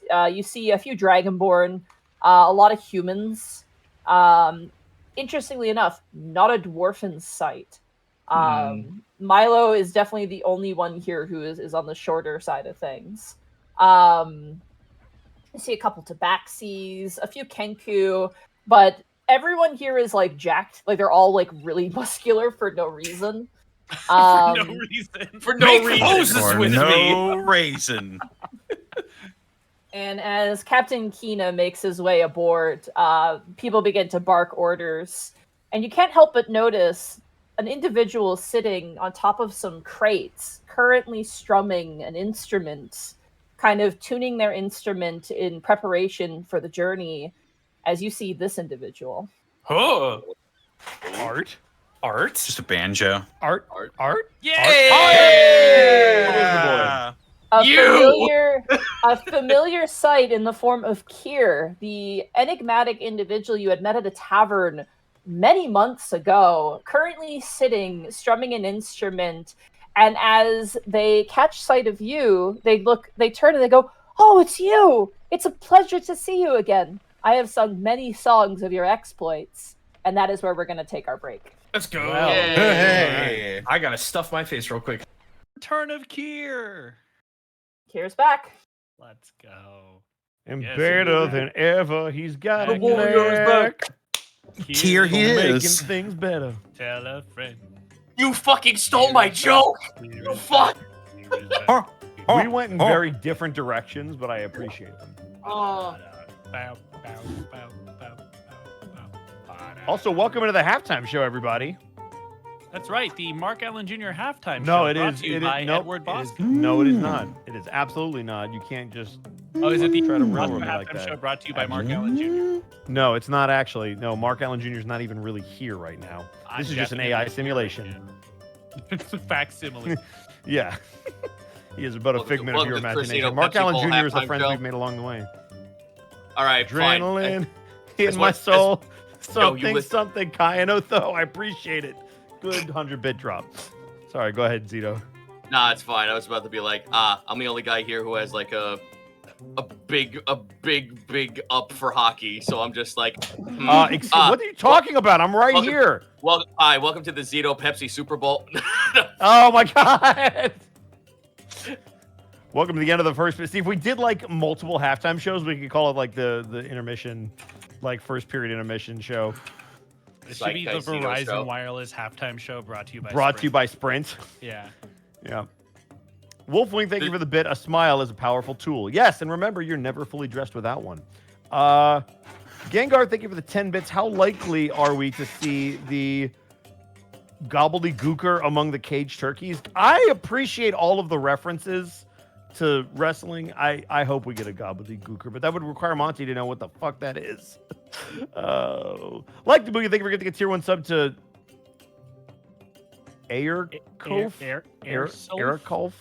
Airsoft. Yeah, that's got to Yeah, be I it. think it's Airsoft. Zombie Master, thank you for the bits. Group name, Kira's Angels. I think you mean Kier's Angels, but some of us are definitely not angels. Blackfoot Fair, thank you for the 420 bits. Why is being like pie considered holy? Is that why Milo's a chef? Travis, thank you so much for the 100 bits. Good way to spend my birthday enjoying D&D. Thanks for being here. Happy birthday, Travis. Happy birthday. Yeah, happy birthday. Yeah. Zen says, "Welcome to the Mark Allen Jr. halftime show featuring Zito and also Bosco." No, here." no, please call it what it is. Call it the Zito Zeitgeist Hour. No, it's Well, my. we only have Don't a half fucking. This hour. is all I have. Leave me alone. I want to Ace get in Bounty- on this too. No, this Ace Bounty. Thank you for the 100 bits. It'll be my birthday before the next stream, so I want to recommend a game for everyone. If you like gorgeous 2D drawn games and Fire Emblem play, Unicorn Overlord, been loving it, going to try. Go try it, rather. Yes, I'm familiar with it because I'm in it. You can go beat up Ed Bosco. You can, no, that is not how that works. I can actually be recruited onto your team. So you should do recruit Ed, then Yes. let him get Never fucking train him. But No, put him in but battle. God- let him get bodied by the enemy. Exactly. Son of a... Ravens, thank you for the 100 bits. Happy to make wrestling references all day long after that Mania. Dude, Night 2 was so good. If I wasn't at a con, I absolutely would have gone. Way to finish the story, Cody. Good stuff. Lady, thank you so much for the 100 bits. Group name, Sunstar Mountain and the Valentines. Sounds like a... 50s or 60s doo-wop group. Yeah, I was about to say that was in the tips. Yeah. that's like a fucking Beach Boys Booker T and the band or Washingtons. something. One of my favorite stories I recently read was talking about the party getting a name, and they're just there's advice on it. They're here's how you kind of do it. They're just and someone had a story my favorite way that our party got a name is there was this other rival party that had a really cool name and we all liked it. So when the least they expected it, we killed all of them and took their name and put number 2 after it, and no one knew. That's amazing. So they became the group number 2 essentially, and I'm oh my god. That's fantastic. Well, now I know what we're doing. Callum, thank you for the 10 bits. Seeing the eclipse on Monday was cool. Shame Oren had to die to see it. I know, right? Killer Chansey, thank you for the 10 bits. Welcome to the Bosco Halftime Show, sponsored by Mark Allen Jr. and Chris Zito. Ugh. We need better sponsors. Yeah, I'm not paying shit for this. Yeah. So. Miss Tweetums, thank you for the tier 1 sub. Huh? And I cannot stress this enough. Yee. I feel like God damn maybe you've You just know what? You know what? No, hold on. You caught the ball, but it looked like shit on the way down. But best on you. I'm telling you, you did a good you job. didn't control the ball all the way through the process of the catch. Crit Scratch, thank you for the bits. Let's name the party at episode 100. We're getting there. Yeah, we are almost at 100. That's kind of crazy. 70. More Randor, thank you for the 100 bits. Between the French toast and the size of the wheels, this has been a great nostalgic ride. Dude, I'm nothing if not about Americana anything. I can't do any sort of content without some kind of ye old 18th century timey bullshit. Yeah, Monty, when do the moving pictures come into this play? When does the radio get? Are we gonna invent the radio? Can we invent the radio? Oh my god. No. This is a legit. Can we invent the radio? Is there an equivalent to De Guerre in this universe? Dude, guys, new plan. We create vaudeville. I'm with it. I'll start mapping out the tour. Oh, let's fucking go. But vaudeville is the YouTube. Get it? I get it. Yay. 10 bits from Callum Draws. I'll be right back. I've already read Kier, those. I've been singing about your exploits. Otho, about that. You don't get that to- paper. We're DMCAing you. Sir? Yeah. You'll be Sir? hearing from our lawyers for sure. 100 bits from Sir? Raven's Flock. No, mate. sir. Good No, name, no, those absolutely guys. not. No, this is not happening. 100 Faye bits from Trickster, thank you for the 100 bits Ligma. group name. Damn you, Skip Mark! Cat Rizzlers. Damn you to hell! Zeon, thank you for the 50 bits. Gotta say that getting the same joke actually still hits well after so long. Thank you for being... thank you you read? for the good memento and all the laughs. There you go. 10 bits from Ace Bounty. Wait, who you voicing Unicorn Overlord, Ed? You gotta find me. Or check IMDb. He's like Waldo, but not named Waldo. Wilbur? It's probably close. Burnout Vaughn with 100 bits. Give me the Marx Brothers now, Zito. He can't. He's gone. No, but in all seriousness, I play Morand. He's later in the game. I'm not going to say anything about him because you might not have gotten to him. You'll know him when you see him, and you'll go, "Oh, of course." Hey, gotcha. Reaper Harley Quinn is here with 50 bits. Monty's description of the carriage's smell reminded me of a story of a disgruntled valet who would passively aggressively pass gas in the driver's seat while parking expensive new cars for owners who didn't tip him. Source RT Podcast. What? I was gonna say, Gaijin, I have a Boxu subscription. 'Cause, Shay and her sister got me a Boxu subscription. I kept it going because it's I like the snacks. They're fun. I have a Sukisamu Anpan chocolate. What is that? So Anpan is literally okay. So what? Tell me what's it look like? It looks like a round cake cookie. Okay. thing. So Anpan is literally Anko bread. So I am assuming that it is a mix of red bean chocolate inside this bun thing. Okay. Like a That has been the difficulty with the Boxu subscription is I can't eat beans, but I can risk it. It sounds delicious. I'm gonna risk it. You might want to wait. Risk It's it for the probably a biscuit. sweet roll with bean paste in it. Zeon, the old blue Yeah. dragon, thank you for the 40 bits. Hey, Zito, just get a crap ton of sending stones and find a few mages to modify it, and boom, instant radio. 50 bits for more Thrandor. No, hey, can these hey, bits can be these read bits by be Mark? read by Mark? you. Thank you. Yeah, they could. Sorry, go ahead. Mikon Zito. I just Pachi, wanted thank to you for get the that 25 through. bits. Okay, Monty Bosco keys, shakes his credit card. What? When makeshift work plushie campaign, take my cunny, but I think they mean money. Good. Never say that word on air again. Oh no, this is just pure chocolate. Oh my god. Okay. It did say chocolate on it. So. Yeah, but it's Chocolate Anpan. Anpan. Chocolate Anpan. Zen with the 100 bits. Mark and Bosco, please read this in perfect unison. Thanks. Mark Nailed and it. Bosco, please read this in perfect unison. Beautiful. Wow. Don't even need a That- second take. Nailed it. Discord lag. Yeah, that's just a little bit of lag. Booty Interference. Booty Call and the Jelly Rolls, thank you for the 100 bits. Just pulled out some cornbread and am currently working on honey butter. Cornbread is delicious. Nothing wrong with Yummy. that. That sounds fucking good. Teacher and Gamer, thank you for the Twitch Prime sub. Appreciate that. Are we good to go, by the way? Yeah, I'm good to go. Okay. I just have one more bite of this delicious bread, which is very good. Well, then the Danger Master's going to get their 300 bits read. Dang, They Master, say, there's no ER in there. so idea for a group name. If you can't go Unexpectables, then you can try the Somewhat Spectables. That or Ishin Parade. What? I don't know. Oh, give me 1 second. I'm just gonna wash my hands real fast. 10 bits from Killer Chansey. I currently have some Takis and queso. That sounds delicious. Callum Draws, thank you for the 10 bits. Kier, wow, I guess you guys are like the Unexpectables also.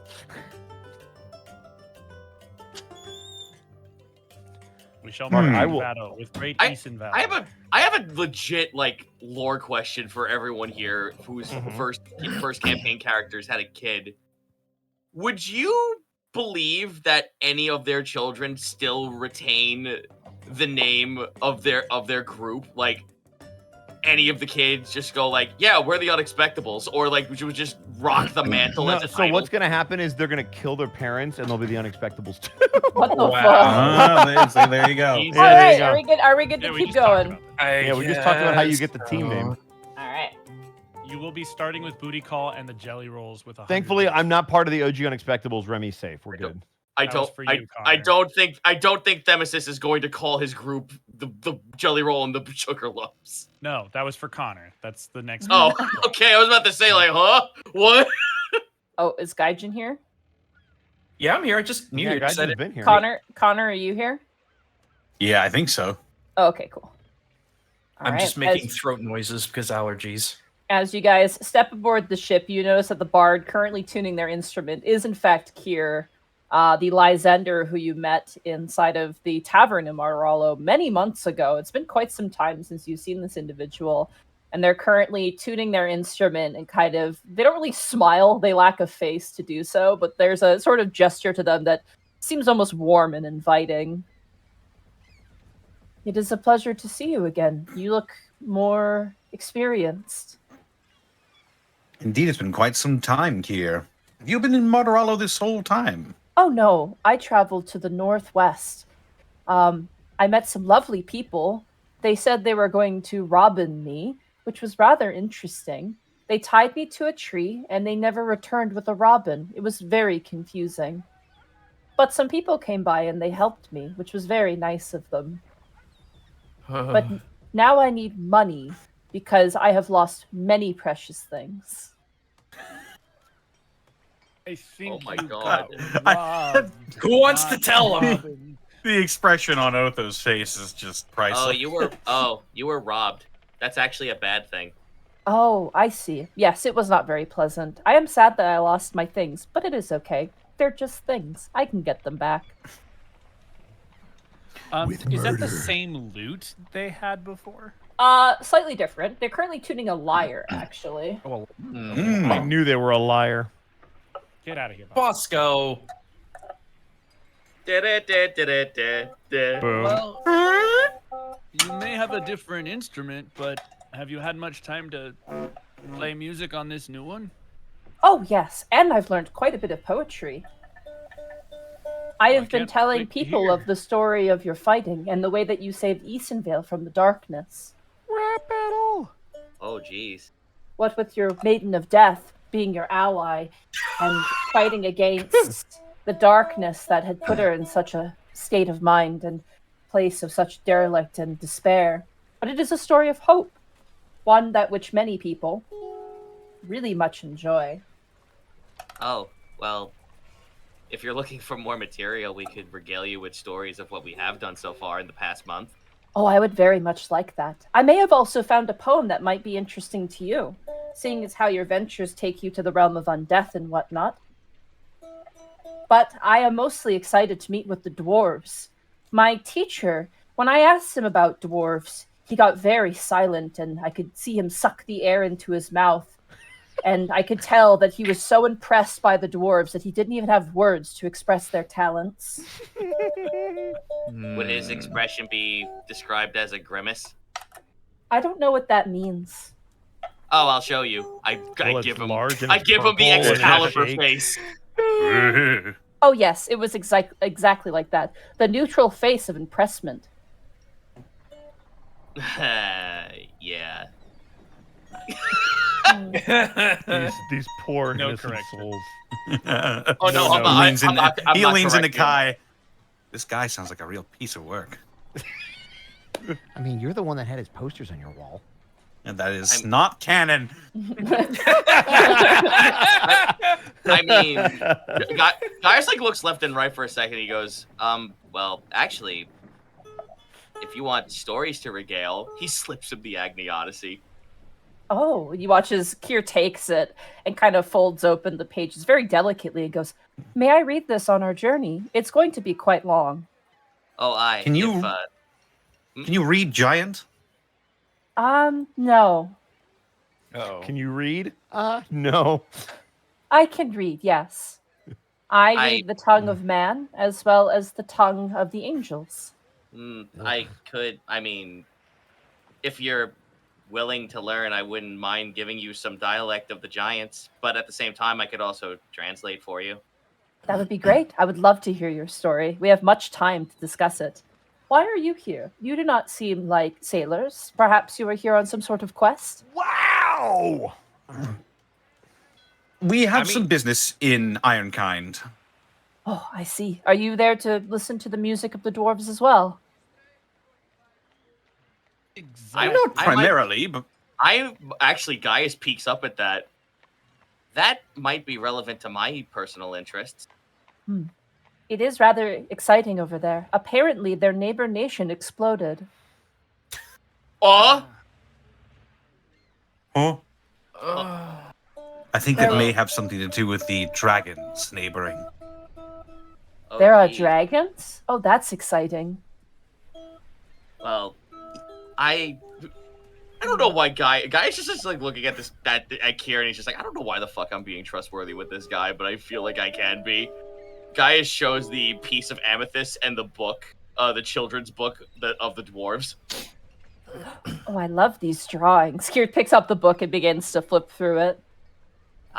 They speak of all sorts of precious gemstones that the dwarves have some sort of ritual for collecting them. It's in this children's book, but I'm seeking something called the Amethyst Way, and maybe you've heard of it on your travels.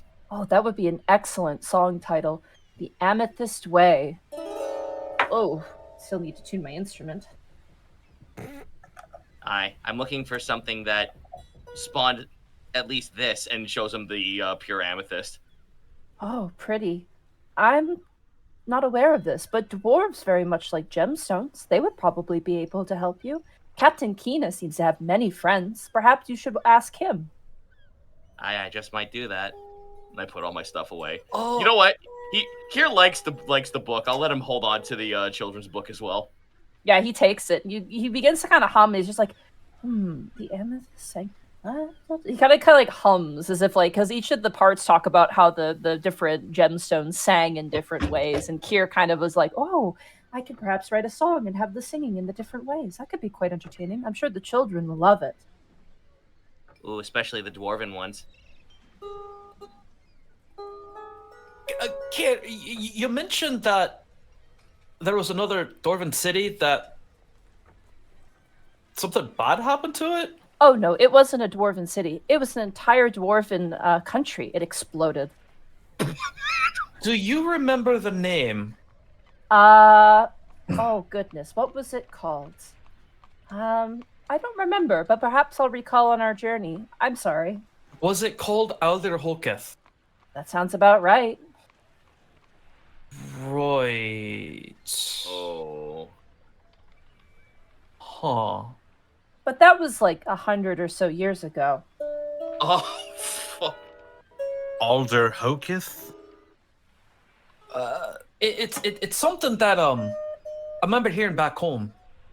See, something I gotta understand is that to the north of where I'm at is a bunch of centaurs and giants and things. To the south is where all the dwarves are, right? Well, I heard that there was a place called Alderhoketh where something really bad happened. No one ever really talked about it, but Yeah, it exploded. apparently. Can I insight here? Go for it. What does the mask say? They're saying it so matter-of-factly. Well, this matches what we heard from Strongmore, right? Hey, Monty. Did we hear anything about Alderhoketh from Well, I don't Strongmore think he about? said a name, but he did say that trade routes were difficult since the neighbor of Ironkind blew up. Right. Yeah. Hey, Monty. Mm-hmm. Considering Gaius's father, would he have ever regaled a story that sounds familiar to this scenario? Fortunately, you've never heard a story like this. It might be just too far away for your family to recount. Fair enough. Oh, that's an 8 on the insight. Not doing so well. As you guys are kind of getting comfortable, you hear Kina yell over everybody, "All right, we're shoving off! Get yourselves ready! We're taking to the ocean! Kiss the land goodbye! We're heading out into deep sea! Hope you don't get seasick," he says as he kind of passes by the lot of you and kind of gives you like a joking stare. Oh, no. My Just assuming that we don't know how to do boats. These bitches. Oh, no, of That's course my not. cue to find a porthole. I'll talk Meanwhile, to in you later. Alabast, task. What the fuck was that? Oh, I rolled for Captain, no reason. do you want us to be on patrol or just be at certain points of the day? Oh, just make sure you're attentive. You know, just keeping out for weird shit coming at us at sea. Hope you don't mind battling a sea beast or two. But we're going to be mostly safe in Martoralo. Brutus Valentinius keeps a pretty good check on the local oceans to prevent anyone from robbing us. But once we hit and breach into Athel's sea waters, that's when it's going to become a bit more dangerous. I don't expect too much resistance, but we're going out too far out for anyone to really jump us by land, so that reduces the threats. Just be on guard, but don't be paranoid. So just like how we always are, gentlemen. It ain't a pleasure cruise, but, you know, enjoy yourself a little bit at least. All right, just act normal. Eastgun's gonna go drape himself over the front of the boat. They can As- see where we're going, but he's still definitely going to be seasick. I think at the mention of Brutus, Otho just sort of withers in a way that's probably only perceptible to Kai. And as they shove off, I think Otho will just stand at the edge of the boat and just watch the great port descend into the distance. I think Gaius wants to just hang out with Kier a lot more. As you guys shove off, you begin to see the port of Martorallo, its various bell towers and the flags flapping in the breeze, eventually sinking beyond the blue horizon, the ocean before you. For the sake of this journey, it will not be tracked on the map, as you are going far out to sea on this barge. Whoa, far out, man. God damn it. As Kier continues to kind of tune their instrument, Kina walks up to a lot of you and goes, "Let me show you where you'll be sleeping for the night." Very well. All right. You watch as he kind of makes his way. You watch he actually pulls out an eye patch, like a pirate's eye patch. I thought you were gonna say iPad. He pulls out a pirate's iPad, puts it over his eye. If you get hungry, you can DoorDash on here. Delivery dolphins will be out in droves. He puts on his YouTube playlist of 10 hours of sea shanties. Yeah, right? To study too. As he puts on this eye patch, he kind of opens up, like, there's no, like, stairs that lead down into the hold. It seems to be, like, a ladder that has, like, sort of a latch door to it. He lifts it up and begins to sink beneath deck. Beneath deck is, like, pitch dark. There's very little light, and he pulls out, like, a candle lantern and kind of walks you through. The space is squeezed. There's, like, a bit of a hallway, but, like, this entire cargo hold is, hey, surprise, surprise, filled with cargo. You see, like, what looks like wool lashed up in giant bundles. You see various different things kind of piled up in crates and boxes. This is a stocked cargo ship. It is definitely carrying quite a lot. There are portcullises, however, they're very few and far between, and they don't have any, like, cannons loaded into them. It just seems to be like these latched windows that don't open. However, he takes you kind of towards the back of the ship through a door, and you can see there's just a bunch of hammocks, like, hanging between pillars in the middle of the room and the walls of the ship itself, easily able to fit about 30 men, you get the sense, for this vessel. And Sorry, just... you said a portcullis? Did I say a portcullis? I think I fucked up there. Like a port window, sorry. A port window. Oh, gotcha. Yeah, okay. my bad. I might have snafu'd myself. I was like, bad. how big is this boat? Holy fuck, that's crazy. There's a fucking portcullis on it. There's port windows. They massive don't is what appear it to is. open, and they don't appear to contain any cannons. Gotcha. They probably function to give a little bit of light, which is a little counterintuitive because they're all blocked by these giant crates and bags. However, the back room has a little bit of ambient light, and you can see about 30 to 40 hammocks just hanging haphazardly. And he just kind of points to a general gaggle of hammocks and goes, "That'll be where you'll be sleeping for the night." All right. And if you're hungry, he walks over to a bunch of smaller crates. "Hardtacks in here. Water's in the barrels. Don't go drinking too much." Oh boy. They're actually traveling with water? That's wild. Hardtack. Scrumptious. Blinks. Right, we done it. Aye? The first 5 days of travel are pretty uneventful. The beds are something to be desired. There's kind of like a comfortable sort of cradling sway. However, it's really hard to get comfortable when there's a bunch of snoring, like, sailors around you. But you make do. It's pleasant enough. Ethan's probably gonna alternate nights of sleeping on the deck and sleeping down below. Partially to kind of map the stars as they go, but also because seasickness.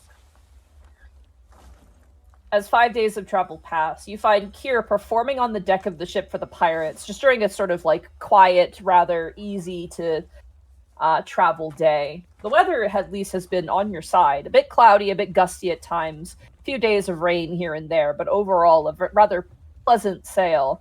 It's definitely not Pirates. as easy... Pirates. Sorry. Otho shoves them overboard. Whoa. All of them? All of them? Kier seems to have the sailors' apologies. The sailors captivated by various songs and sea shanties. There's one song in particular that seems to stand out, which is like, I'm homeward bound and my vessel is reeling. I'll ride the sails and the blundering ocean, over the hills, over the waves, over the wild open ocean to you. And there's like applaud and whatnot. And occasionally you do catch them and have a bit of a conversation. And one of these moments, Kier kind of calls you over and goes, "How is the travel for you so far? I do much enjoy boats." It's been fine, a little uneventful, but fine. That is good. You do not want there to be events on boats. That usually means bad things happen. Not all the time. I mean, what? Well, no, think of it this way. To seek something out, to seek any kind of activity out, is at least some kind of productive time. Oh, that is true and very wise. You should add such things to your book, Gaius. It would give great introspection into your thoughts. Which, by the way, may I read more of it tonight? I'm quite captivated. This place you call Centralia, filled with demons, it's quite terrifying, but the stories of the noble heroes guarding it is quite impressive. To think that you fought such horrible beasts and came out unscathed, it is quite impressive. Frightening, but yes, you're correct. And of course.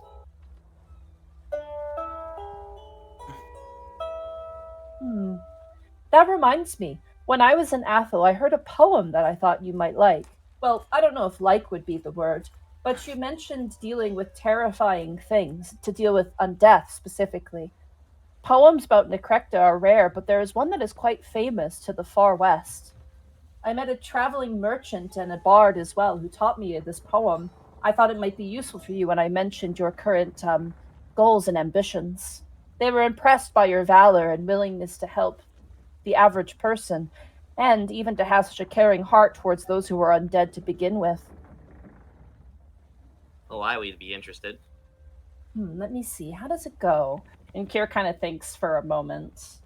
Please, sit. And you watch as Kier grabs like barrels and crates for you to sit on, while the rest of the sailors go about their daily tasks. There's like a cabin boy who's like mops every morning. He's very quiet and shy, but he kind of like goes about his business as well. Kina, as well as a captain, Kai and Otho, very capable, incredibly lighthearted. But when the sails are being buffeted, he's down to brass tacks. Like he's on it. He's very good.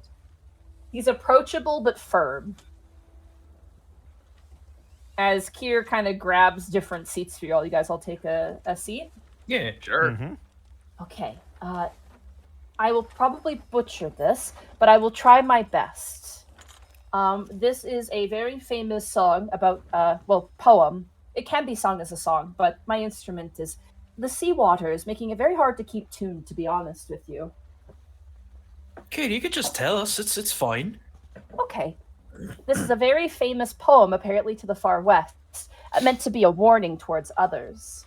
It goes like this.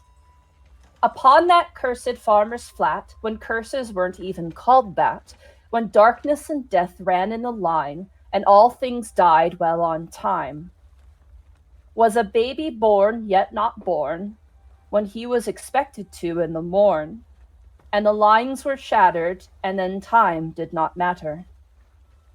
And the laws were changed permanently, like a silent unseen calamity. His father, seeing no future ahead, buried the child in a flower bed, and went about his daily chores, until a voice on the wind, like a chorus, whispered, "Black goat, first of her sacrifice. Black goat, a life for a price." The voice is all... Go ahead. Sorry, I think as soon as the black goat gets brought up, like, all of us would turn to each other. Oh, yeah. Mm-hmm. Kai looks like he folds in on himself. I'm sorry, is it too scary? I can stop. Oh no, please go on. The voices on the wind haunted him. It pierced his ears, his sleep, his very skin. And then from his bed did he raise, to respond to their voice with a praise. He went to the barn, the animals screamed, for one was about to become a horrible scene. He picked the animal that held so much life, that might set back the lines and heal his strife. He chose the black goat, first of her sacrifice. Black goat, a life for a price. The farmer returned to the mound, where the remnants of his child could be found. The goat kicked and shrieked for what was to move underneath. The farmer prayed to the newborn wife of greed, the maiden whose darkness he would not heed. Her bony hands conjuring this horror, this maiden's intervention, a darker restorer. He took the beast and sliced down its throat, till the screams fell silent from the mouth of the goat. And as the death of his own became too hard to bear, did he offer up a dark and desperate prayer. Black goat, first of her sacrifice. Black goat, a life for a price. But it was then that her seduction changed place, with a realization of terror upon his face. The ground remained still at the spot, but the soul underneath it did not. And the goat that was unmoving began to start roving, and his child found its future misplaced in the body of something that had not his face. And the rage that spilled from that demon inspired the vilest of legion. Its borrowed flesh a vestige of rage, a painful thing that did not even age. His father was vanquished on the spot. His son gave it not a single thought. It was vapid and cruel, a one-sided duel. A punishment dealt like revenge, as thanks for this suffering without an end. And as the father sang out his last note, his son was now trapped in the form of a black goat, first of her sacrifice. Black goat, a life for a price. A life for a price. Could we get that in writing? Yep. Yeah, can you start over? I got black goat. From the top, so I got black goat. Greater enunciation, if you please. More acting, Monty. We get an ABC. More acting, please. ABC, one more beige. Can you transpose that? Oh up my to God. semitones, See, I'm the favorite. I'm not saying fucking shit. We're buying time, Zito. All right, let me add it in here. What did you say? It was a beige goat? Black goat. My mistake. No, it Here was is. black Okay. coat. Black coat. Beige goat. Beige goat. He goat. did some stuff, I think. Beige goat. Beige goat. I'll goat, remember beige if I have goat. a drink. Oh my god. For reference, Filled Monty, up a we glass are from the absolutely sink. not making fun of you. We're just that was incredible, and We're scared. yeah, we need some humor to help, because Jesus. Well, no, that this gave us some fucking really good insight. That Yeah. the black goat is a trapped soul, fucking pissed off My- that it came back Well, to yeah, life. well, that's now we know why he said "boy whose skin is his own," which Yep. confirms my theory. Because the black goat's skin is not their own. Yep. My funny corkboard grows. Hey, Monty. Mm-hmm. That was very Termina of you. Thank I'm- Kier. He picked up on this on his journey. So Oh, dude, what is Finland okay? What the fuck? are you all right? I know it's a spooky poem, but it's not real. Kai is gonna get up and walk away towards the end of the ship and just take a minute. Are Though they it may not okay? seem it. Oh, they're just taking it all in. Though it may not seem it to you. That poem was actually very helpful to say. Oh, I am so glad to hear it. Though your faces betray that words, but I am glad.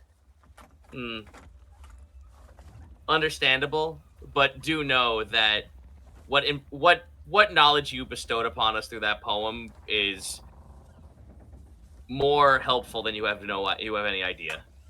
The bard who taught it to me said that it is meant to be a warning to those who would think to sacrifice, but I think it could apply to many things in life, and I thought perhaps it may involve you as well, given your history with the undead.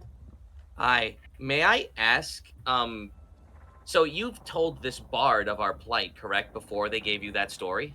I have told many people of your venturing and your mission.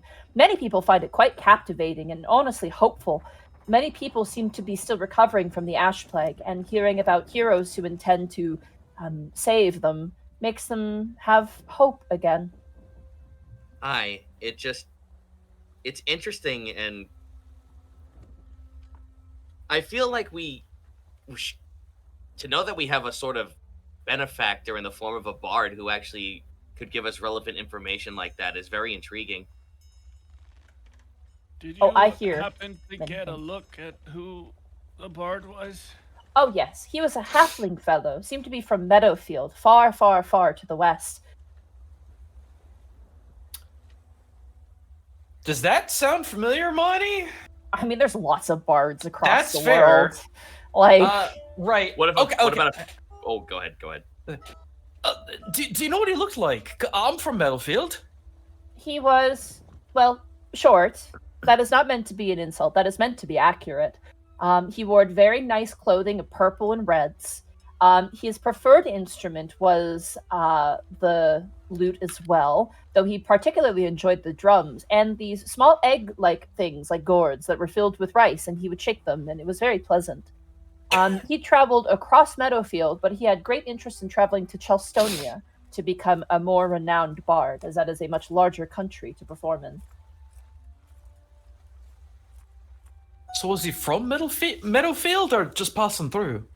I don't know. Probably passing through. He's a traveling bard, of course. Oh, that's fair. Alright, never mind. He mentioned something about avoiding a war to the west, but he did not give any details. Still out of tune.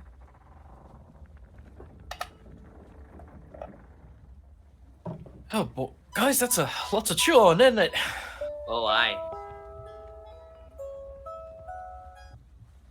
So, I must say the song about Lynn, the queen of Lynn of Easonvale, the Hoketh cleric who survived the undead onslaught, trying to restore it back to its place and bring upon the heroes in the beginning of the journey. That is quite a favorite amongst many. I would share you a copy, but again, I was robined, so... Did you ever come across anyone that actually shirked away from that story? Became disappointed or angry or anything like that? No, most people very much enjoyed it. There were lots of angry people in Athel, though, when I was on my way back. A lot of people in armor who did not quite enjoy the fact that I was traveling. But there were many other people who were quite happy to see me, bringing them some levity in a rather dire time, though I'm not privy to exactly what was going on. The people in armor thought I was a spy, whatever that means. A spy is someone who sneaks in overtly or covertly to try and get information sneakily. That explains why when they accosted me, they said, if you are a spy, we will kill you on sight. And I said, well, that's not very kind, and I am not a spy. I am a bard. And they were like, well, what have you told people? And I said, I have told them stories. And then they let me go, which was very nice of them. Otho sweats a little. Part of me is wondering if we should actually, like, this is above game, if we should disclose, at least to Kier, the goings-ons of like, the overall grand scheme of the goings-ons, like a bird's-eye view of what's going on in Athel. I don't know if it'll matter too much. No, but it is telling a bard something of import like that seems kind of like useful. would be a little worried about that only because we don't know who that information could spread to. And we don't Yeah. know, and we don't know if we'll be credited for that information, which is very dangerous. Yeah, that's fair. And it's fine. Whatever. Okay. Anyway, this is a Interesting song idea. that I wrote about Athel. I was accosted, and he just starts singing like a little song. I fought the Passive law and aggressive. the law won. I fought the law and Oh my the God. law won. I fought the laws of Athel, and they succeeded. I fought the laws of Athel, and they succeeded. Nice mod skirt. Amazing. Yeah, Kier seems to be actually like keeping their own sort of little book, and they seem to be like writing down. They seem very enthralled by your adventures, though. I imagine over the course of the ship venture, you mentioned the dragon that you had encountered, and the various other creatures that you've come across. I imagine, and Kier happily like notes these down. He goes, "I want to write a song about this dragon shackled by its mind, and then set to violence by an ancient and dead people. I think people will find that quite compelling, and the fact that you spared it a great and almost impressive act of mercy." I guess that's fine. Oh, Guys, thank we you. need a name. You really do. I've It's been calling you. discussed a few times. I have been calling you the agents of Easonvale when I talk about my stories, but it is your own names to decide upon, I suppose. Gentlemen, should we just lock it in now? I think it's Lock about in. time. All right, boys, lock in.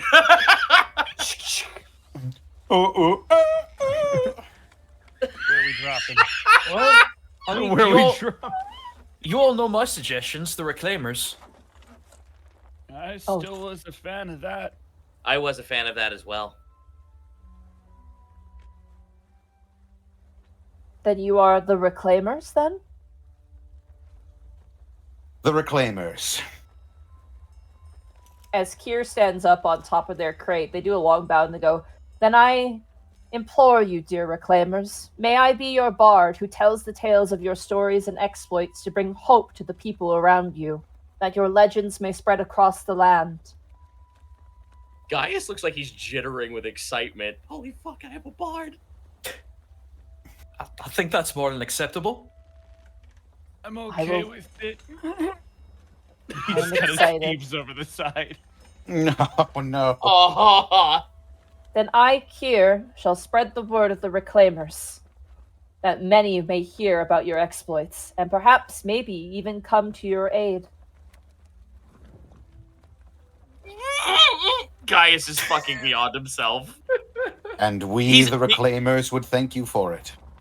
Gaius like looks to Kier, just like you know, like when someone like in a SpongeBob episode where someone like just like haphazardly tries to like get someone's attention, but they're like slapping them by accident. He's like doing that. He's like doing that to Kier. Can I get the book back really quickly? You are hitting me. I'm sorry. Me too. I'm just very excited. Do not strike me so. Okay, here you go. But please do not hit me to get something of yours back. It is very unkind. No, I'm sorry. That was not. That's a hit, what but don't worry. Robins do. Yeah, that's what Robins do. Guy is furiously writing in his book. It sounds like a fucking saw cutting through wood. Anyway, I must sing another sea shanties. I have a very large audience, and I wish to present to all. It's not.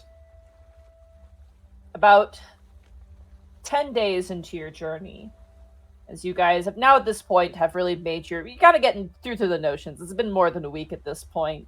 Sleeping has become easier, and E-scan, interestingly enough, your seasickness comes and goes, especially on more turbulent days when the storms arrive. You definitely have a really hard time.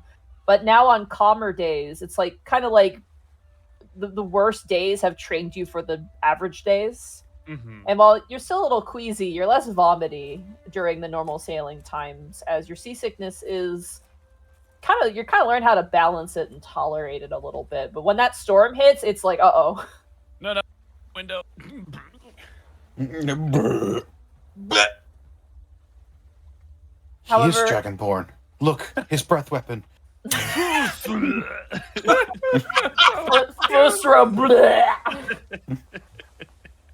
However, it is while you guys are kind of doing, the odd thing, doing your own business, writing or looking out or mopping or what have you, that you hear a sharp whistle come from the deck, and you know this whistle to be Kina getting your attention. Uh-oh. Reclaimers! I have some need of you! Well, let's get scooting. Oh, he's probably been getting... Kier's probably been talking about it this whole time. Let's go.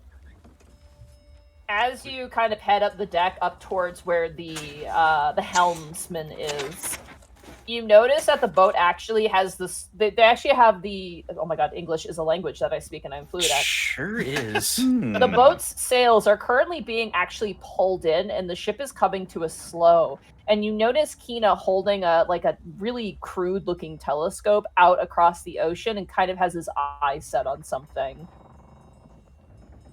Oh, jeez. Oh, what do you see, Captain? I see a ship, but it's not moving, and it's not flying any colors. And he kind of tosses the telescope to one of you. Give it to Eastcan. Otho will take. Yeah. Oh, yeah, that makes sense actually. Excuse me. Check your numbers. So who's taking it? You. The guy who, Okay. the guy who You has are the fucking... the one with the 20 fucking 1. Yeah, with the passive perception of Sorry, 20. 22 now. It's 23. I'll look where. He scans as you take the telescope. You just kind of up against your goggles. Roll a perception check with advantage. Okay. It's 23, peasant. I just like excuse me, to princess. imagine he just mutters under his breath, "You fucking Philistine."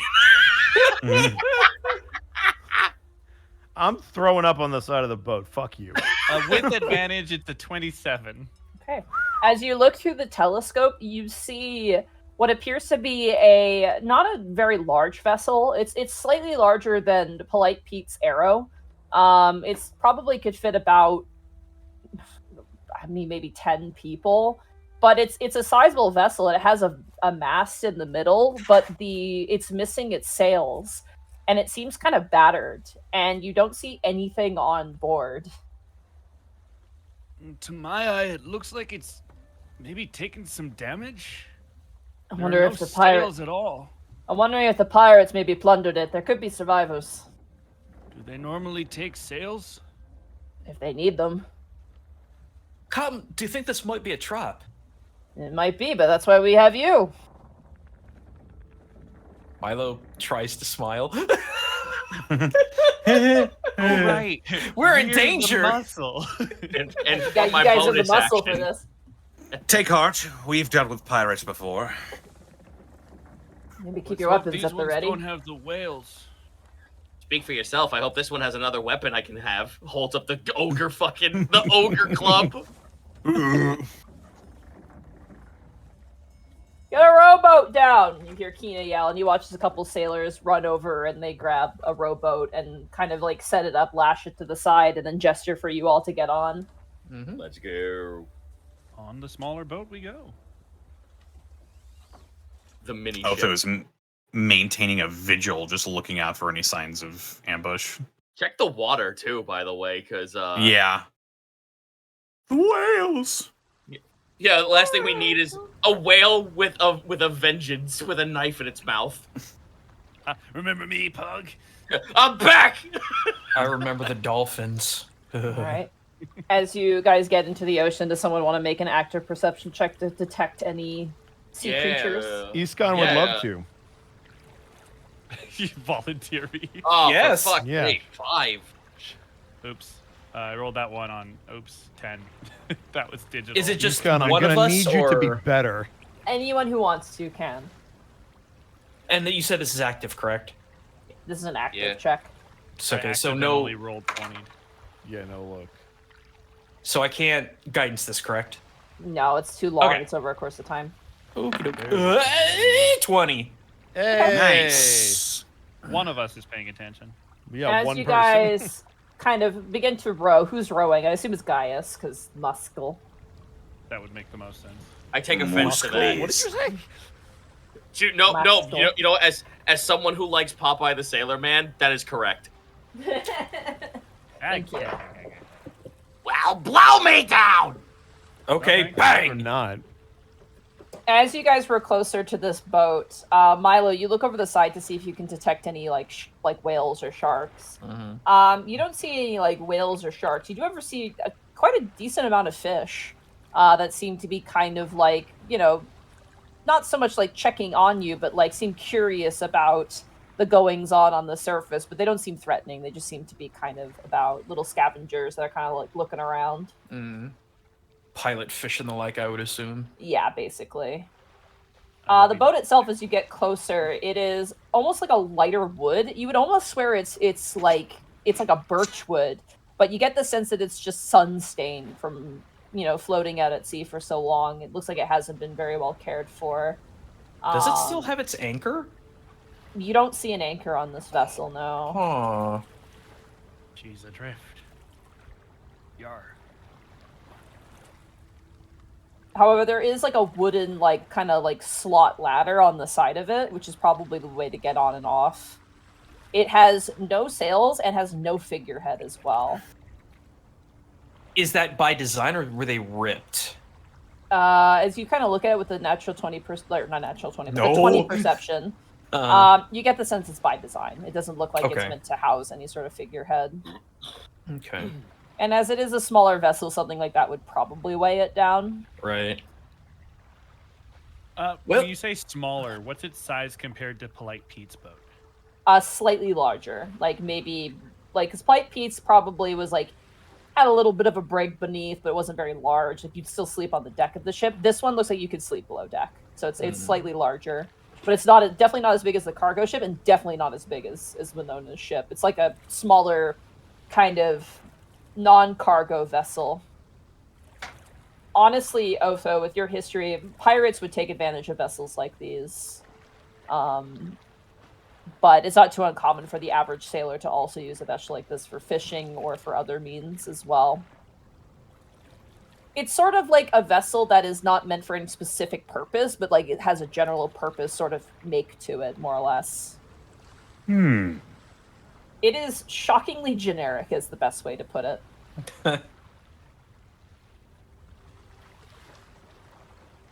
Eventually, your rowboat knocks into the side of the vessel, and you find yourself next to the sort of ladder that leads up onto the deck. I came prepared for this. Climbing gear, grappling hook and rope. All right, you whip around the grappling hook, throw it up, and it latches to the side of the banister. As you like prep to go, Easkin's gonna put a hand on your shoulder real quick. Monty, how much like the haunted ship that we encountered in Martorello does this feel? I mean, it feels eerie, as you don't hear or see anybody, so it has that sort of similar feel, but you're not getting spooky vibes. Like, you're not getting ghosty vibes, if that's your question. This ain't spooky month yet. It's also, like, in the middle of the day, and there's, like, sunny outside, so it's, like, pleasant. It's weirdly there's a dichotomy of this, like, abandoned vessel and, like, the beautiful, brilliant, sunny, sunshine day. Okay. Oh, happy day. Just, everybody stay close if you can. Keep all your eyes out. You know, screw it. Detect magic. Let's go. Keep all your eyes out. Gaius holds up his bangs, and there's a third eye. Oh, no. Like an eldritch How long horror has it over been here. there? Doctor Strange. What do you mean, the whole time? What do you mean? Don't you have 3 eyes? All right, guys, you're climbing up to the deck, rather. Yep, let's go. I'm going up first. All right. As you climb up, you hit the deck. Interestingly enough, the wood seems to be like there's no sign of cannon fire on the deck. It doesn't seem to have like had any damage done to it. As you hit the deck, though, you see the mast without its sails kind of rising up like this arrow into the sky. You notice that behind you there seems to be like a small door. And to the front of the ship, you see very little. And interestingly enough, you don't see a helm at all anywhere on this vessel. Huh. No wheel, huh? Mm-mm. Damn. Okay. Well, I will await for my allies to get on board before we investigate. I would like to attempt to go next. Before you do that, I would like to determine if there is anything magical within the vicinity. You detect no magic, except for that which is on your allies. Okay, you never know. It could be a polymorphed The maid boat is- shark. Are you saying the ship is a mimic? Yes. Boat mimic. No, Boat don't mimic. don't put this on me. My campaign. Fuck off. My favorite 5e spell, boat polymorph. Become boat. Bonnie, I swear to Polyboat? God, Boat. if this is the Yeldon, I'm gonna be pissed. So Isken Yeah. will attempt to climb up. Yep, Next. easy enough. Between the grappling hook provided by Gaius and the natural sort of ladder that leads up, you're able to find yourself aboard. I imagine you tie off the rowboat to the grappling hook so that way it doesn't float away on you and you all board. Makes sense. And Isken is immediately like watching out everywhere, every direction. 360 vision go. Use your eyes. My brain. And your nose. Your third eye. My brain. On the deck of the ship, you don't see or hear anything. Oh. There is a door that seems to lead in kind of like a captain's quarters, and then there's also what appears to be similar to the cargo ship you're on, a sort of like trapdoor that probably leads deeper into the vessel. I say we check the captain's quarters first. Not Yeah. until everyone is on board. For Well, sure. yes, obviously, but Otho, Kai, Milo. Oh yeah, I'm going up. Yeah. Milo, you make your way Let's up. get up there. Otho, as Kai, you- easy enough, you make your way up. as you guys Get up go on up the there. side of the boat, you hear from behind the wood.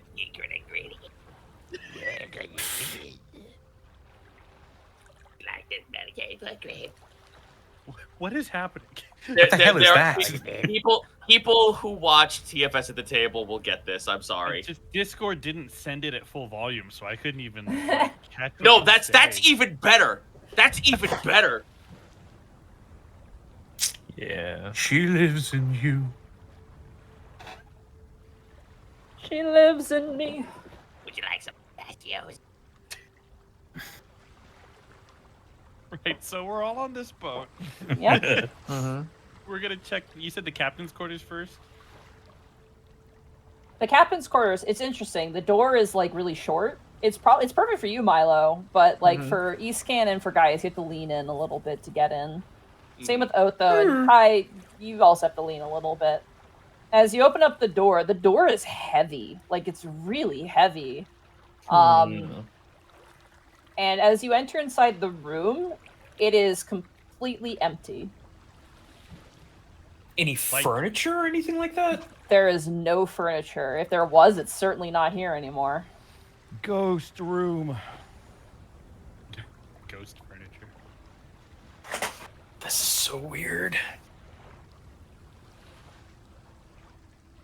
Are there any signs that anything used to be there? Investigation check.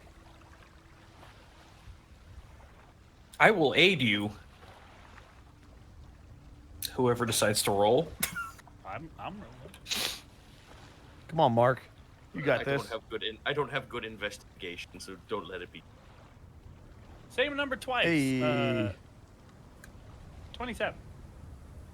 Very 27. nice. You kind of look around and you notice that there's a scratch mark on the floor. Huh. He'll get closer to the scratch mark. There's As something. as you look over at here. the scratch mark, it looks like someone carved a line into the floor. It looks like some kind of mark. And as you say that, you watch as Mark. the scratch mark opens up into an eyeball. God damn it! I what called the it. fuck? And the walls of the room turn into mouths. And I need everyone to roll initiative. Marty! as What? I the was ship kidding! mimic attacks you. Is this a mimic ship?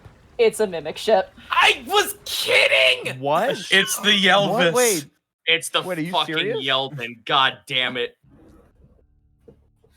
Mimics can Well, turn into you- ships? Monty, you fucking there's a whole Bosco, there's a whole section in Tasha's that literally talks about buildings that are mimics.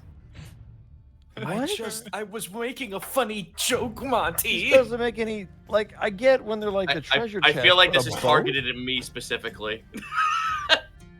Hang on, We've all been initiative. punished for our hubris. I don't... See, guys, 13. this is why we don't examine the bone snail. I'm rolling like crap tonight. I'm just gonna go back to bed if this boat is Like, I don't. No, I can't. To be I'm fair, just- it makes total Yeah, no, sense. that 5 we're is appropriate. all I rolled a surprised 5. by a I don't fucking want to be in boatman. combat. I just want to go back to sleep. We had the clues though. Like the next thing I was gonna do was like shoot something at the wall because there's no sails, no helm, there's no furniture. Like it was If such there, a was, if trap. there was no cargo afterwards, it would have been like, no, this is fucked. And all the fish in the water nearby are scavengers. They're all sharks. Well, you know, Scavengers. Besides. That could be If they're Scavenger fish. if they're Monty, if they're vampire sharks, I'm gonna be fucking losing my mind. it's Placostomuses. oh god. I'm just like this. This is a fuck you, Zito in particular encounter. So for those keeping track on the home game, Milo Brightbeam rolled a 4. Yeah. Kai Valentinius rolled a 5. Eastgun Seat Lolly rolled a 6. Both of Valentinius rolled a 7. And Gaius Agni rolled a 13. Luckily, this thing First does of all- not get a surprise round on you because you notice its eyelid. even if it did, it's just a mimic. It's fine. You step on it, you hear a really deep ow. Oh jeez. Watch where you're going. Quit it. I mean, So we're just Boats. nuking the ship and leaving, right? Like that's the- mean boat. You know that sound that all boats make. I'm just Dude, I cut feel it like out. they've made mimics too OP if we're actually dealing with a boat mimic. Like this is just insane. I swear to God, if there are caltrops and a body of a dead knight crash through the bottom of the ship, I'm dead. So. Oh my god, you guys. Yeah, no, we did. It's that. fine. We're gonna be fine. like This boat is crap. just gonna die. I can't believe Oh I'm my saying the boat's gonna die. crap. Hey, Lois, remember that time we got eaten by a boat mimic? Yeah. What'll I think of next? I don't want to spoil it, but Well, I there's a think I'm fun next. little surprise in the cargo hold. Great. We'll Good. be sure to go there. Ball bearings. Nobody! God damn it!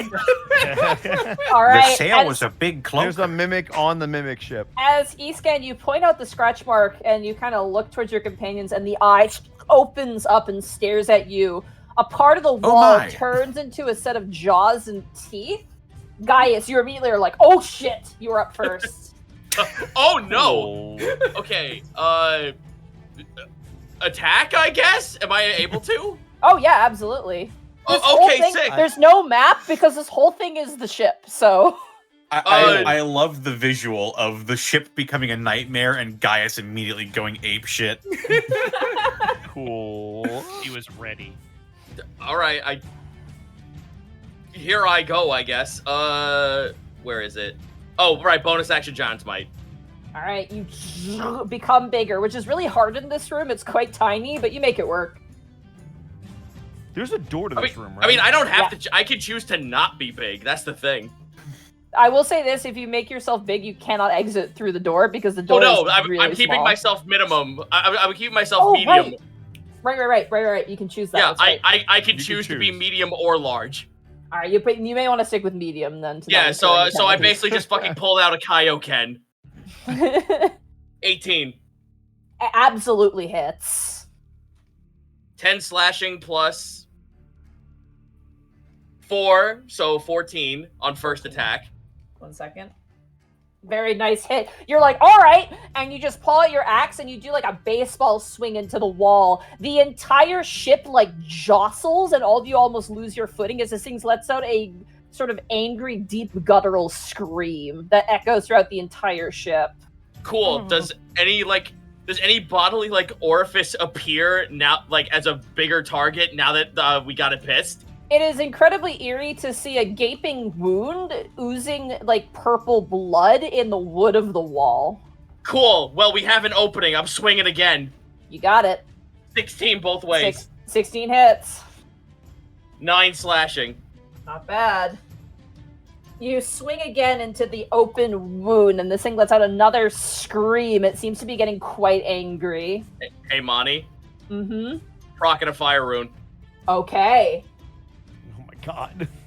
This thing technically is gargantuan. I want to put the fire damage on it. That is a strength saving throw. Okay. Yeah, but it's still gonna take the 6 fire damage. That is going to be a 17 on the saving throw. Almost That failed would it. that actually beat me by only 2 points. But yeah, Mhm. so 6 fire. 6 additional fire. You got it. Eat the fire. All right, that's turn. Apparently. All right. Unless you guys think it might be smart if I fucking prop a action surge and just go ham. That's your call, You can do man. whatever you want, champ. You know what? Fuck it, we ball. 4 more attacks. Okay. Wait, 2 more 4 attacks. more? I I should was say. like, No, more. four Four more, total- my No, man. no, Wait a hold up. second. Sorry, 4 total 2 more attacks. Did you level Yes. up while I was asleep? What happened? All I right. don't know. Action surge. No, I'm just built different. I'd win. I win D&D. 13. As you swing it, a piece of the wood nearby, like, kind of splits off and blocks your swing like a shield. Unfortunately, 13 does not hit. All right, All right. You use the momentum of the block to DP8. Let's go. 27. That hits. Golly. Oh, they never wake up DP. Wow. They never fucking wake up DP. 15 slashing. As this thing blocks your first strike with like a piece of wood, you just like drive the blade further and slice right through it. As the piece of wood lands on the ground, it morphs back into a wriggling, twitching flesh. You're doing great, Monty, with these descriptions, but also, ew. So, this is all per 1 turn. Never mind. All right, so I can't do Giant's Might again, which No. sucks. But okay, yeah, that's turn. All right, it is now the Mimic's turn. As all of you are like, "Oh my god, what is happening?" and the entire ship is now like jostling side to side, and Gaius is currently slicing into a meat wall, and there are now eyes and Rolling teeth splendor. appearing. The door that you guys entered in through closes behind you Cool. with a meaty slam, and the mouths begin to expel a caustic mist. I would like everybody to roll me a dexterity saving throw, please. Oh, shit. This That is cave? bad. Oh, 19. 9. Nice. 12. 25. Alrighty. 14. Milo and Kai, you're the only two who fail. Mm-hmm. That's okay. You take 20 points of acid damage, That's not My okay. favorite. and you are now blinded.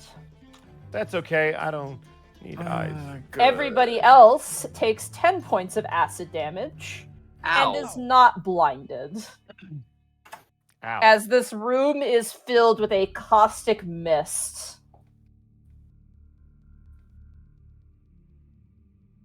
That ends the Mimic's turn. Neat. Actually, it'll be no, you're not there. All Monty, right. Uh-huh. I want you to know I'm like on my personal end, I'm rocking a Doom font of Drunken Sailor in the background. and he rules Amazing. right now. All right, that brings us to Otho. As you're kind of coughing between this caustic mist, what do you do? So, does the door at all seem like it has like a lock on it? No, it appears to just be a door. Okay, well, I'm going to take a note from Gaius. I'm going to shift. Okay. Bonus action shift. I get 5 temporary hit points from shifting, and I will just I will lay into the door specifically Okay. with my frozen dagger. All right, you pull out the frozen dagger and you charge the door.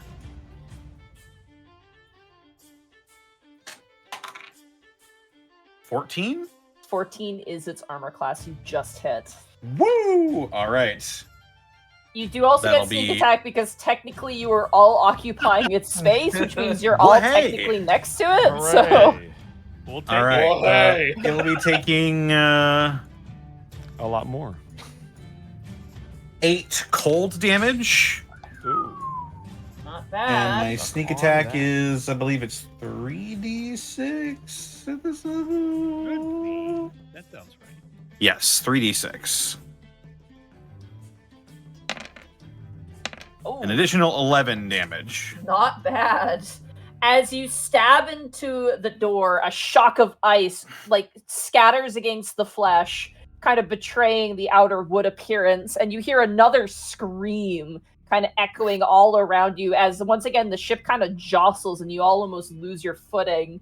As you kind of bring it back, you notice that like the hinges where like the door is set are frozen, and it looks like you could probably, with a good like charge action or like a push action, you could probably throw this door open.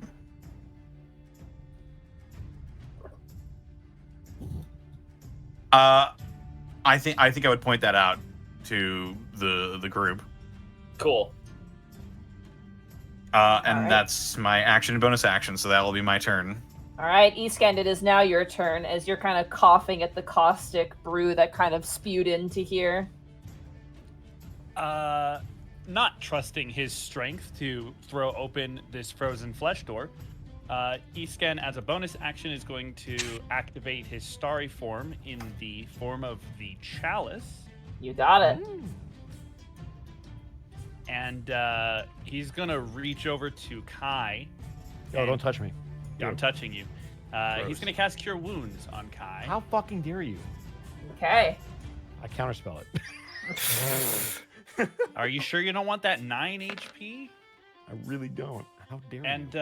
also, as a result of the chalice, would you say that Milo is within 30 feet? Yes, you guys are very easily within 30 feet of each other. Okay. Milo is going to get 1d8 plus 4 HP. Hooray! That hurt me a lot. You're going to get 10 HP back. Oh, let's go. Very nice. As the sort of white-blue light of stars sprinkles across the interior room and drifts towards Milo, bathing him in the light momentarily and giving some of that HP back. Walk into the light. And that'll be turn. All right, Kai, it is now your turn. You are blinded. You cannot see anything, but you hear like roars in the distance and shouting around you.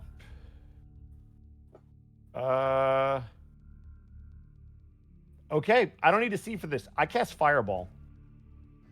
On the If other you've side of the cast door. Fireball in this room, you will attack. You will hit On all the your other allies. side of the door. It has to be a point you can see within range. It says a point you choose within range. It doesn't say I have to see it. Can you click it? Yeah.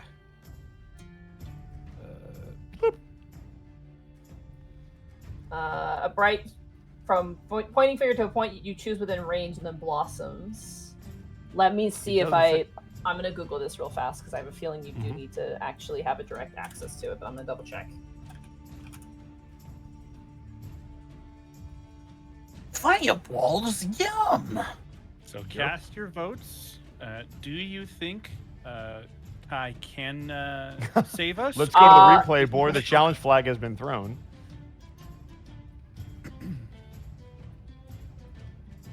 In order to target something, you must have a clear path to it, so it cannot be behind total cover. So unfortunately, you cannot fire it behind the door that is closed. Line of sight is neither necessary or nor sufficient. Strictly speaking, you need an unblocked straight path for Fireball to be cast. So that's what I'm reading. Unfortunately, sorry. All right, well then I will full defense. Because it does streak from your pointing finger to a point, so even if you were to cast it, it's going to hit the door and explode and hit everybody, so... Then I will full defense. All right, you full defense. At the end of your turn, you are no longer blinded. You can now see. Cool. That brings us to Milo, who is blinded. It is now your turn. Well, then. Unlike Fireball, I don't need to see, and I won't hurt anyone doing this.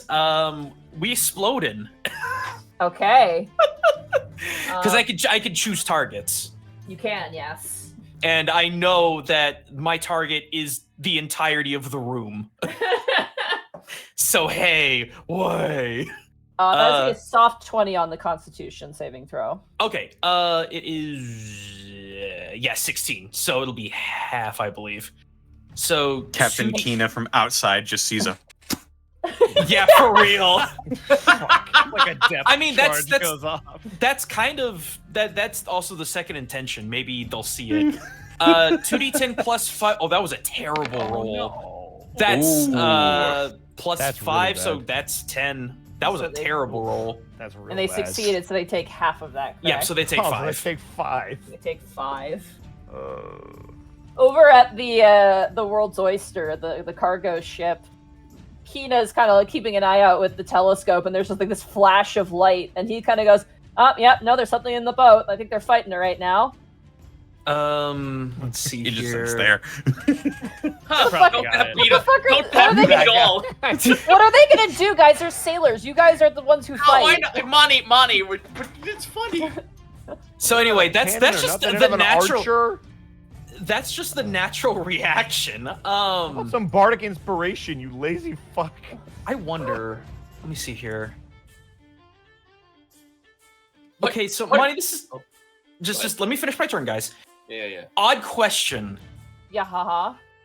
Does spiritual weapon need any sort of sight-based anything to be effective in this encounter? You can summon it, but you will attack with disadvantage because you're technically doing a melee spell attack. So, Oh, that's You would- fine. yeah, so you could try to hit, but it'd be with disadvantage. That's fine. Let's see here then. No. Where are you? Spiritual weapon, please. There you are. Find me with your spirit, my lord. Hey, double 19s. That hits. Wow, good roll. Oh my Okay, god. now I'm hitting hard. 10 force damage. Literally Milo's spiritual weapon. I'm not trapped in here with you. You're trapped in here with me. Take the What- frying pan The boat. frying pan just starts smashing into the meat wall. It's weird seeing wood dent in like bruised flesh. It's very uncanny. To be fair, frying pans are the sworn enemy of meat everywhere. So All right, that's turn that I have. All right, that brings us to Gaius. It is now your turn. Oh, am I unblinded now? You are unblinded. Yeah. Okay. Yay. Cool. So we were told. So Otho said, "Get the door." So I'm aiming for the door when I hit this. Yep, I'm gonna aim for the door. Stalagmite. Here I go. I'm gonna bash the shit out of this door. 13. Oh, come on. I'll Alright, say I'm because it is trying. frozen and you were informed. Yeah, unfortunately, that does not hit. 13 just misses, unfortunately. Yep. All right, That's there I alright. go again. Second try. Hit it again. Oh, what the fuck? Oh. Worse. Never mind. That's all right. That's As all you good. We're as good. you rush to chop through the door, a series of tentacles, like these pseudopods, kind of trip you up and like grab your weapon as if to say, "No, no, no, you don't!" And you're unable, unfortunately, to swing and find purchase on the door as the room is now retaliating with fervor. Oh, Hooray. that I'm fucking s- sucks. I'm That's so sorry, rough. Zito. Cool. All right, move on. All right, that brings us to the mimic's turn. The boat's turn. Stupid boat. Never The get on the mimic- boat. The mimic does Don't not worry. get its caustic mist back. Woo! At least that shit doesn't linger. Because you hurt it the most, it is going to go for a bite attack against you, Gaius, as the floor beneath your leg slips open and a mouth appears. Oh, gross. Oh. this is horrifying. I am definitely going to have nightmares tonight. Nah, this is something I would throw at my players. Don't worry That about is it. a 16. That meets, unfortunately. Oof. All right, Well, you this take. is gonna hurt. Oh my god, shitty roll. You Woo! take Thanks to hard 8 dice. 8 points of piercing damage. Okay. Plus 6 points of acid damage. Okay, that's less ideal. That's so- not great. As you're trying to get the door open, you watch as one of the walls amorphoses into a pseudopod that then lashes out towards you. Woo! Hate it here. That is going to be a 14 to hit. That misses. You manage to duck underneath before it grabs you in its pseudopod. He's gonna go for the glowing person next, which is Escan. God, he has 3 attacks. He has 3 attacks. What are you, Not some kind of boat? Oh wait, That is a What are 17 you- to hit. What? that definitely hits. Alright. 17 Okay. points of damage. 10 points of bludgeoning damage. And you are now grappled as this thing wraps up against your chest and squeezes you, E-Scan. Great. Uh-oh. That ends the Mimic's turn. That brings us now to Otho. Alrighty. I suppose second versus same as the first. I'm attacking that door. All right. Door. I'm fortifying this. This is with the frozen dagger again. Oh, come on, dude. Oh, here we go. As you go to stab, the entire room now is like jostling. It's like a bouncy house from hell. Fuck. That was Great. the meat castle was not a good idea. Meat castle.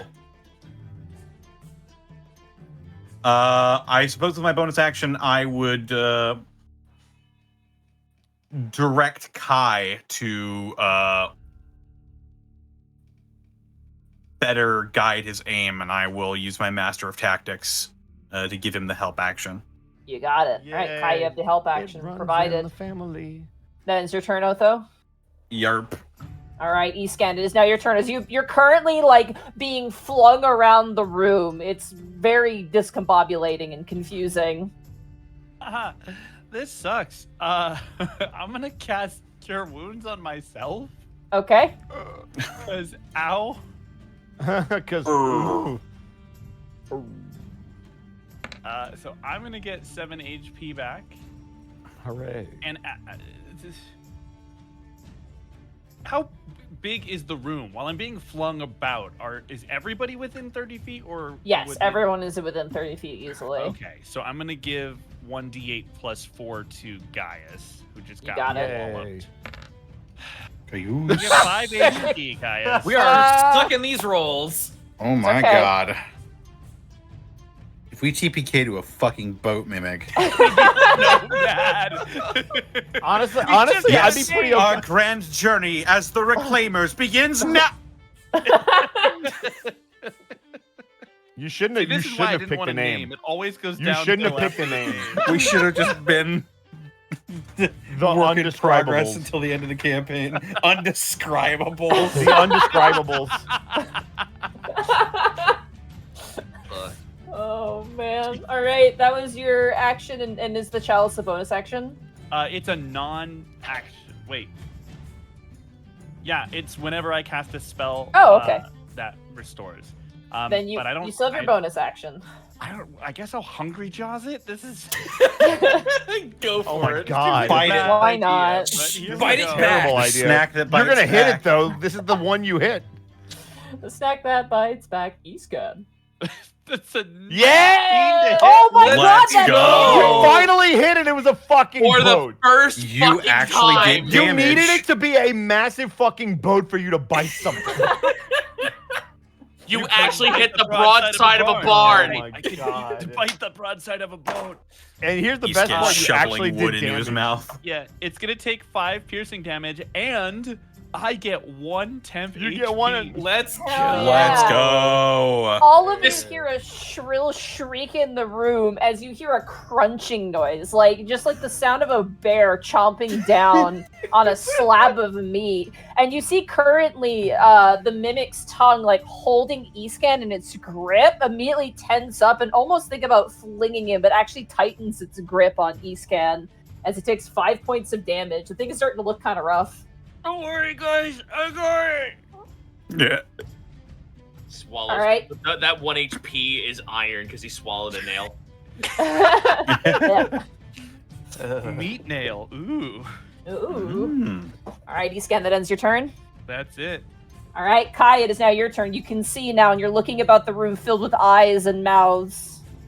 All right. I'm gonna cast Shadow Blade and cut this door open. Okay, you have advantage. Hooray. And you have advantage anyway, because you're in a dark space, I was technically. gonna say it's probably a dark room, but I'll take it from Otho Double anyway. advantage. That's okay. That's fine. 17. 17 absolutely hits. That'll be 11 damage. All right, as you slice through the door, you hear another shriek as the door... You're used to a door falling on the ground and making like a wood noise, but this sounds like a wet slapping meat noise, like a hamburger hitting a frying pan. Hamburger. As the door falls No. onto the deck of the boat, detached from its body, it just melds back into a weird amorphous flesh. All of you guys can see the outside, but you can now also see that the mast of the ship has turned into a giant pseudopod that is Oh, currently good like heavens. moving around. Kai is gonna use his 30 feet of movement to get out of the room. Okay, you run out of the room and you find yourself on the deck of the ship. Sounds good to me. That'll be my turn. All right, that ends Kai's turn. Milo, it is now your turn. If I ran out of the room, how much movement would I have left? If you run out of the room, I would say you have about 15 feet of movement left. Okay, because I'm just trying to imagine the. All right, I'll just explain to you what I'm attempting to do, and you can tell me if I can do it or not, because dimensions of boat are coming into question here. Yeah, fair enough. Boat. Seeing that there is now an exit, the wings are coming out, and I'm going to zip my way out, and like I'm trying to get away from the boat in its entirety. Okay. So you can do that. You can fly up into the air to avoid the reach of the boat. Yeah, so I'm trying to get away from pseudopods and things like that, but also so I can get a couple of good shots. As now long keep as in mind, you're not disengaging, so it could get an opportunity attack on you if you leave its combat range. So keep that in mind. Cool, let's try it. It will immediately have disadvantage because I'm gonna flashbang it. You got it. flashbang. That is going to be a 12 to hit you. That will miss entirely. All right, as it reaches up with its giant mast-sized pseudopod to grab you, you flashbang the pseudopod, and all the eyes on the ship just close immediately, and the pseudopod misses as you fly up into the air. But I'm not done yet. I got my bonus action, and I'm going to frying pan the crap out of its innards. You got it. Where's my clang? There is my clang. That is a 25. That That's a good absolutely clang. hits. And a clang for minimum damage 6. Let's go. It's fine. It's damage. I don't care. Doesn't your radiant soul also give you extra Yes, damage? it does. Thank you for saying that. Does it give it to force damage, or is it just It gives it radiant to fire? So let's see here. Any spell, any attack or spell. Any attack or spell. Oh, yeah, there you go. Plus 5 radiant, I think. Hang on. Oh, equals your level. Yeah, so 5 radiant damage on top of the 6 force. Let's go. That's The not bad. frying pan inside is just like slamming up against the wall erratically. It's just like hitting every single open space. Bang, bang, bang, bang. Amazing. It's like there's like a flash inside each time as it happens, and Kina and Kier on the boat, like on the cargo ship, are just like, it's like they're giving me some sort of light symbol, but it doesn't make any sense. All right, that's turn. All right, that brings us to Gaius. It is now your turn. The door has been thrown open. Let me double check something real quick, because I want to make sure I can do this either for free or if it has to be a certain action. Door is open. Well, sore's open, but the sore is open, but Jorg being grappled, that's kind of not. Oh no, not I was just making a reference. That wasn't to dictate. Oh, what you should okay. do third. I'm trying to find my funny ability that lets me. Here we go. Fire rune, stone rune, and then I know I wrote this down because extra attack. Oh, here it is. Sorry, I'm not activating it. I want to see what it is. It's an action. Okay, no. So as a free action, I'm going to second wind. Okay, you got it. I thought believe that's second a wind bonus is, action. That's a bonus action. Oh, yeah. it is an actual action. Okay. I think action surge is the one. A bonus Yeah. action. Oh, it's a bonus action. Okay. No, I'm gonna instead. You know what? Yeah, I'm gonna try and see if this works. Let me see if I even hit, because then I can bonus action if all else fails. So I'm gonna go ahead and hit. I'm gonna aim for the pseudopod that's getting E-scan. You got it. Where is it? Here we go. Oh my god. Good thing I didn't use it. Alright, one more try. Oh my That god. Oh boy. I'm not Wow. allowed to play today. Well, I rolled a 3, so it's just a miss. As you go to swing, the ground beneath you almost shifts intentionally to like kind of stumble you, And as you go to swing again, you unfortunately slam into the side of the wall as this thing is like almost like the ship and the flesh is beginning to not make too much sense at this point. And unfortunately, with the flashing of the frying pan inside, it makes it kind of a visual nightmare to decipher. Unfortunately, none of your swings find purchase. Cool. Second wind. All right, second win for your bonus action. You still have your movement as well. Yeah, but I'm not gonna abandon East Can inside this shit. So You got it. It is Now you can die together. regain 1d10 plus con plus level. All right, so 1d10 plus.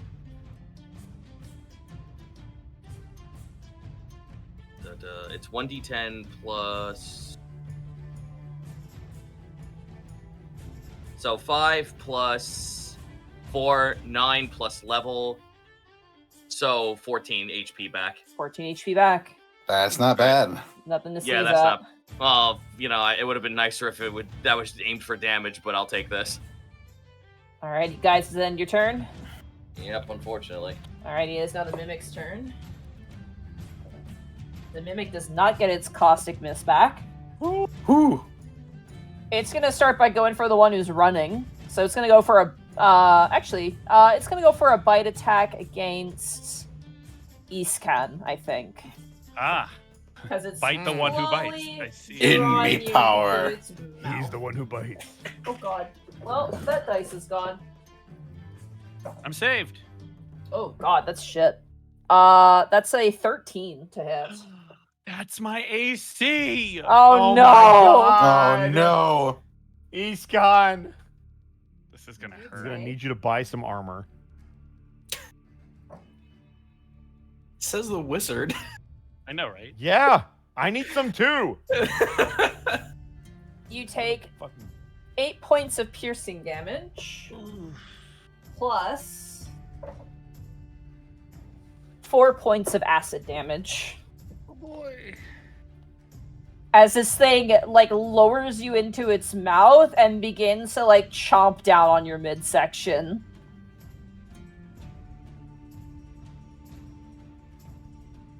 It is then going to make a pseudopod attack against you, Kai. okie dokie. As the large mass that misses the Azamar, who's flying in the air, is going to instead swing down towards you. Oh goody. That is Deserved. going to be a 19 to hit. Yeah, that'll hit. Deserved. You take... Snake Eyes, okay. You Ooh. take 7 points of bludgeoning damage, Ah, and you are now grappled as well. that's fine. Let's go. The last pseudopod is going to go on you, Otho, because it missed and it's pissed. Huh? And it rhymed too. Can mimics Exact- be angry? Exact same roll, 19. 19 hits. You take...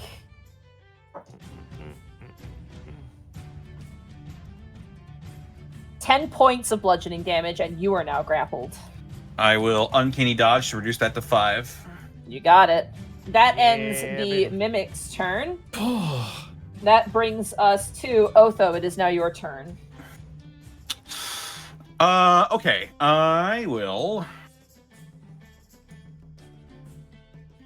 How far away is Gaius from me right now? Gaius is like right next to you, because remember, he was swinging at the door. You guys are Okay. still in the room, I think. You guys Yeah, are we're still in still the in the room, yeah. We are still in the room, and now we can't leave. I think Otho is just going to try and frozen dagger on the pseudopod that is currently holding him, first You and got it. foremost. Yeah. Come on, baby. 19. That hits. Let's go. Do I get sneak attack on this one? You do, yes, because everyone is Okay. flanking this thing. They're Everyone inside is of it. here. Whoa! I am Swanky. screaming in a fuckload Oh of my things. god. That is a That one. is going to be 5 cold damage. Okay. Sneak attack. Come on, sneak attack, do better. God. 6. Damn, what's with our rolls Yeah, today? yeah. Roll We're having 20. a What the rough fuck did I we have do? you know what? I hate It's not this even game roll already. 20. We're vetoing it. We're Well, picking well, a new that was name. roll 20. You stab into it, and as the ice shocks, you manage to kind of rip yourself free of the tendril. And at this point, the mirage and the illusion of the boat is really fading away. Like the entire deck of the ship is like just an amorphous mass and is like shifting and moving. The mass is a giant tentacle. Everywhere where there's like a window instead is replaced with an eyeball, and the very banister itself is just like looks like a lock of bones kind of running down the side of the vessel. It's pretty horrible to look at. I can't wait to loot your fucking remains, you piece of shit. Otho is seeing that Gaius is having a rough time, and he notes that he probably doesn't have too much experience with boat combat. So he will yell out to him. What? Boat combat in the literal sense. In the literal sense, I love it. You know what? Yeah, I suppose it is boat combat. Now that I think about it. Boto. Otho will shout out to Gaius. Distribute your weight more evenly. It will keep you balanced, and I will give you Master of Tactics. Cool. All right. There we that go. ends Otho's turn. That'll make Escan, it is now your turn. You are slowly being eaten by a boat. You didn't expect this is how your Tuesday was going to go.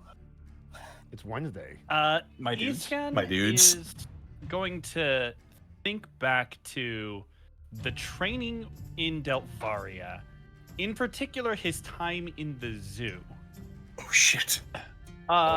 Monty, would you he's gonna say there use the were a feed. number of snakes in that Oh, zoo? yeah. Remember they were constantly making you like work with snakes because they had mostly Yeah. snakes? Were any of them by any chance a giant poisonous snake? Oh, yeah, they were. That's very handy because as Iscan thinks back to how tightly the snakes could squeeze and how easily they were able to slither out of his own grasp trying to escape, he's going to close his eyes and focus on the image of one snake in particular that always seemed to just always be out of reach. Every time he thought he had a handle on it, it suddenly was wrapping around his neck trying to escape again. And I'm going to spend an action to wild shape into a giant poisonous snake. You got it. Watch out, Graham! A poisonous snake! All right, you feel yourself elongate. The loss of your arms is strange, and yet it feels just right as you transform into a long, poisonous snake. Now that said, I'm probably still grappled. Unfortunately, as you try to slither free, you realize that you are stuck to this thing. It's like a sticky texture. I have no real bonus action unless I can use a bonus action to try and escape. It has to be an action, I think. It has to be an action, It has to be an unfortunately. action to do that. Yeah, that's fine. That will be my turn as Gaius will take a glance back at Iscan and notice a very blue snake with star-like markings on its body and a pair of very recognizable goggles over its eyes. Holy fuck, the mimic turned him into a snake! The mimic that was like chewing at your legs changes its mouth from a chewing position to a spaghetti slurping position. I fucking This knew is it. okay. It's gonna be fine. It's gonna work out fine. All right, Kai, it is now your turn as you are on the deck of the ship, currently grabbed by the mast of the ship. Yeah, let's do what I wanted to do before. Fireball. All right. Particular. Let's see. This one's gonna get hit for Kai hits the noob tube. 33 fire damage. Oh shit. my god. I rolled It's a also a natural boat. Dexterity I don't know how saving it can throw. dodge this. Wait. How can the boat even dodge this? Bosco, shut the hell up. Monty, say that again? I rolled a natural 1. Let's go! Does that mean it crits? You know what? For the lulz, we'll double the damage. How about that? Oh my Jesus god. God. As you're being thrust up into the sky, Kai, you're just like, all right, better vantage point. You point your finger down below at the main deck, avoiding your allies, and you let loose. There's like this sort of like shriek, kind of like a firework, before all of you feel yourselves all jettisoned into the air. As almost like a seesaw, like a rock hitting a seesaw, a fiery explosion erupts, and the creature doesn't even get out a death rattle before the whole ship begins to slowly sink as it slowly transforms back into a mimic. It is Calling it a dead. As it begins to slowly sink, and all of you are now freed from your grapples, what do you do? Are we out of initiative? You are out of initiative. Cool. With what time I have left, because that was exactly what I was about to do, Gallic Gun style. I'm gonna go grab everyone while I still have a flight speed and get them back on the boat. All right. Unfortunately, you are a small creature, so unfortunately, you can't really carry. I think you can You can carry carry the snake. Eastcan. You Yeah, you can please carry the snake. Eastcan. Yeah. Carry Eastcan. Eastcan does not have a swim speed. It is a snake. He just picks him up in his toes like an eagle.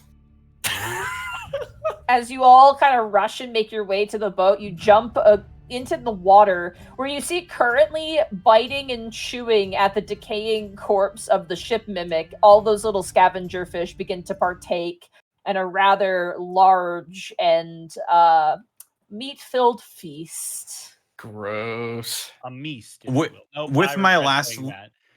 With my last little bit of my shifted ability, can I take a look over the mimic to see if there was anything of value in it?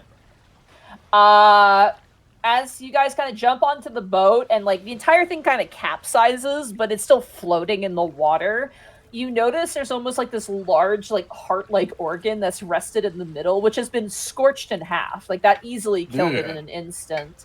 And you see next to that a bunch of glittering objects. Oh, fuck yeah. Ooh. Get that shit. I will Hopefully just aid you. points. I will aid you. Well, if I've got time, I could go fly over and grab it and bring it back. Oh no, it's baby mimics. What have we done? Oh no. As you fly over, you see a holy symbol sitting amongst the treasures. Oh! Do I identify it? Roll a religion check. Yes, ma'am. 21. 21. It is a holy symbol to Uspa, the god of the sea and storms. Oh, God. All right. I'll It's grab on that. a silver chain. It looks quite nice. You also find a short sword in a almost golden scabbard with filigree. Ooh. Next to that is the half-digested hat that probably was the owner of the sword. Oh. Okay. You also find, kind of scattered about, 136 gold pieces, Hey. All right. 217 silver pieces, Cool.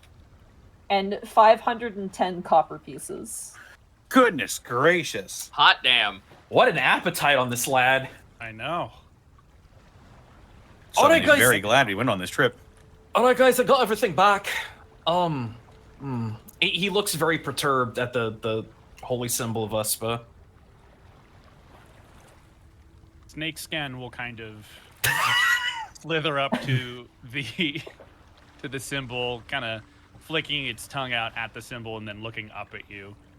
I imagine he's sort of chilling on the, what's it called? The thing on the side of the boat that is like the barrier thing that prevents people from falling off. You know. Oh, the banister? Yeah. Banister. Yeah. He's up on the top of the banister, kind of gripping on for dear life, but Oh. looking at you. Can I tell you what would have happened if you guys went into like underneath the water, like into the? Sure. Sure. It locks you inside and opens up a bunch of holes and attacks you while the place is filling with water, and then tries to drown God. you. Oh, great. Oh, Yeah. All right. What a great time we would have had. Shaking the melancholy aside, Milo will hold the sensor out, and let's see here. Roll 10d4. Everybody gets 28 HP back. hot damn. That's good enough for me. Snake Eastcan is at full health, so Let's go. I am also at full health. Wow, that was a good ass roll. Snake Snake Eastcan Eastcan was at full Snake health Eastcan before you is- healed him, so Snake Eastcan extends another 5 feet from that heal. classic arcade Snake. As you guys row your way back to the world's oyster, Kina kind of runs down the side and yells out, "So I take it there weren't any survivors?" No, It didn't not seem really. like it. You're Yeah. looking at them. Yeah, you melted a boat. It was Also a mimic. mimic. Oh. Ugh. You watch So, yeah, as a rope bridge kind of lashes down next to you, and you guys are able to tie off the rowboat as the sailors kind of hoist you back onto the deck. Yep. Well, it's a good thing you killed it. Oh, aye. God. Gaius looks at the shorts, pulls the short sword out of the scabbard. That's a nice piece. You know, like Looks too decorative for service. Might be worth something in gold. I mean, it's yours. You found it. is Yeah, it you, magical? Milo, you're detecting magic, aren't you? I'm attempting to. Let's It is do not it. magical. I'm sorry. Okay, yeah. It is not magical, unfortunately. It's just probably worth a lot. Let's go. Yeah, this is cash. It is cash money. Be All right, nice. as you all kind of are taken aboard, Kier asks what happened, you regale, and Kier kind of notes this down for a potential future song. Kina kind of slaps you all in the back and goes, well, good thing to know we're getting our money's worth. Yeah, if you find a boat out in the ocean with no sails, no rudder, no steering device of any kind, just blow it up if you can. Fair enough, but we have to make sure. You never know. It's against the sailor's code to leave a vessel behind if there could be a survivor aboard. Shame that the Mimic is taking advantage of that charity. The code? Yeah, the sailor's code. The code. They're more like guidelines, really. Oh, God. Oh. And of course, whenever the hour is up, Escan will return to form. All right, you return back. It feels right to have arms and legs again. Oh, thank God, the Mimic's curse is over. It cursed you? Oh wait, it's 2 hours actually. So at the end of 2 hours. He's done this before, you know. Not as a snake. That was weird. You know, I've heard of sea druids. Oh But, my God. Most Okay. of them are Sarhagan practitioners in the deep ocean, living in kelp forests. I want to put this to everyone's perspective for artists. Moray E-scan. No. Oh my Moray God. eel scan. Thank you. Scan. That's pretty good. Oh. Escan just kind of looks at him. Well, I'm not a Sahagan, and I don't think I'm a sea druid either. Kind of more leaning towards stars, I think. Pretty sure. Stars are the sailor's friends, after all. Our navigator can assure that. But, glad to see you're all rather unscathed, despite a bit of a scaly transformation for a short period of time. I'll be sure to note it down in your logs, in case you ever get hired again. Mimic killing ought to have a bit of a pull to employers. If no one minds, I'm gonna go lay down for a little bit. You guys can see now that he's no longer a snake, Escan is still wearing the damage from the combat because that's how wild shape works. Oh, So he's gonna go rest. It's that fucking guy from that episode of regular show where he's just like, we can take you to the hospital. He's got a fucking like pipe stuck through his stomach. I'm just gonna go home and get an ice pack. I'm just gonna rest it. Kina begins to shout at the sailors. There's nothing else to see here, boys! Batten down the hatches! Bring down the sails! We make our way to the sunrise! Get moving, you louts! And you watch as everyone kind of scampers against the deck. And as you all take a rest, halfway through your journey to Ironkind, that is where we're going to end the session for the Oh boy. Monty, I put something in general just for you. I'm did squinting you? at you, Monty. Yeah, I did. Listen! It's pretty No, good. it's fine. It's fine. I pine for nautical adventures again at some point. I pine to Nautical DM another nonsense. nautical. I pine to do another pirate adventure on a DM scale. I pine to do so. Yeah, Not the that- same One might world, say. but not the same world, but oh boy, I got ideas. that One might was say nautical genu- nonsense be something you wish. Yep. genuinely terrifying, Monty. Thank you for that. If you guys had done just a general perception check, you would have also noticed there was no barnacles on the ship at all. See, that would Oh, mean yeah. something to those who are sailors. But those of us who are from swamplands where barnacles don't exist, that's... There are no barnacles in Boss 6. See, Money, this is it's things like this that make players ask every 5 seconds, or say every 5 seconds, I search for traps. Yeah. Is there anything else I notice about the boat? Oh, leave me alone, Connor. I'm never gonna live that down, dude. You know what's inside this boat. Oh, well. That's a scary With- thing. That was a scary encounter, That was honestly. very scary. Yeah. That did a lot of damage with that acid attack at the was very Yeah. first. It Yeah. does, yeah. What was think we- scary we- was fucking roll 20's intolerance to my rolls. Yeah, You're not seriously. It was alone. acting up tonight. If that thing got its breath weapon back, I think we might have been TPK'd. Yeah. I had a It's, plan for if It that could have been happened. pretty close. I had a It plan is- for if that happened, but it didn't happen. So For anyone who's curious, I used a somewhat altered horde mimic stat block for this, so which is fucking scary. yeah, I changed its grapple because the grapple was a little strong, and then I reduced the getting its breath weapon back by 1, just so that it's a little bit more fair. Excellent. Excellent. Well, with that, we should really go ahead and get on out of here. Let's de-introduce ourselves first, starting with Gaijin Goomba. Where can they find you? What are you up to? Never taking the boat again. You find me at twitch.tv/gaijin. No, seriously, every single time in D. Kids, in D&D, never get on the boat. It will never lead Never to get on the anything boat. good. I promise you. But speaking of good times, I am finding more fun boom shoots to stream. More build and paint streams will be coming as well. New Orky video just released on Monday on the second channel, Gam Gamblitstaka, where orcs teach you to speak orc. There was a humongous leak of the codex, and I have many things to say. I will say it in a future video. But yeah, aside from that, I do have a couple of ideas for Japan-related videos. It's just they're weirdly specialized, and it's probably going to come down to a Patreon vote. But yeah, I got a lot of stuff cooking. That's me. Right on.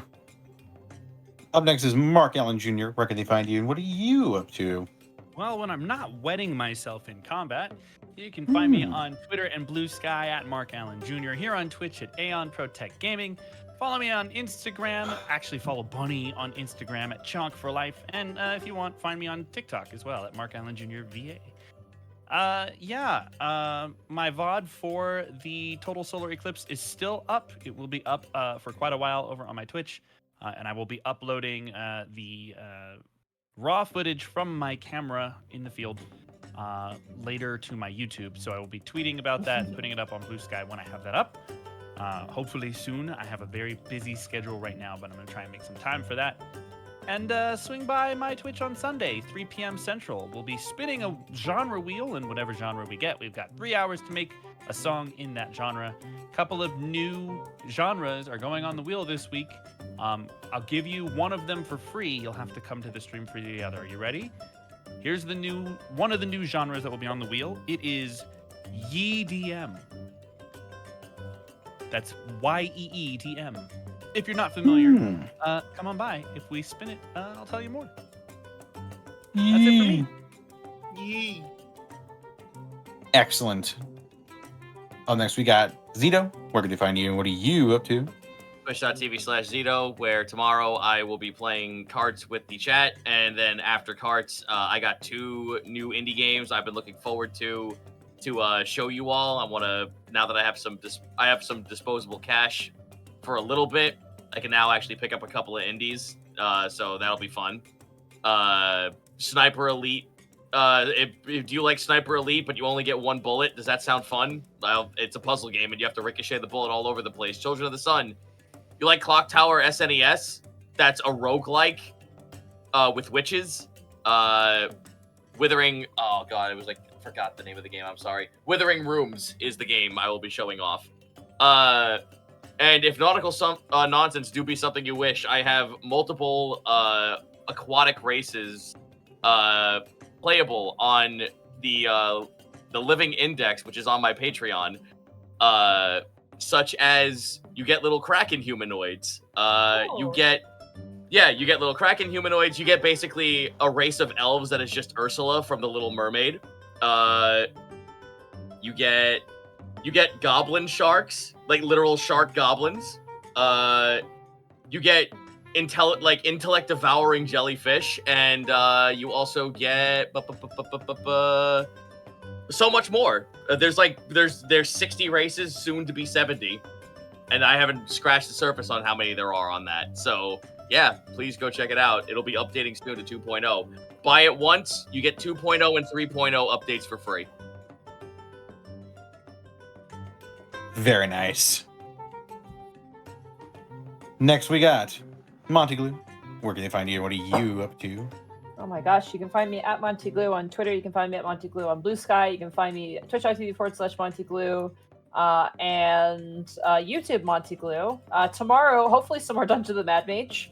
Currently in just the absolute worst situation. Like only a few spell slots left in a Githyanki Crash being hunted by a dragon. It was a crazy session last week, absolutely insane, and it's gonna be very interesting to see what happens in the next session. But so check it out, and then on Friday it will be Final Fantasy 14, and hopefully Monday we can get back to doing some more Mass Effect. We're doing some side quests there, but definitely come and check it out. Yeah. Oh, next we got Edward Bosco. Where can they find you? What are you up to? You can find me at Ed Bosco VA on Instagram, Twitter, and TikTok, and right here on twitch.tv/Edward Bosco. I see what all the fireball hype's about. 66 damage in one turn. Right? At Yeah. level 5. Yeah, to a boat. Kai had a like lot to get off bonus. his chest.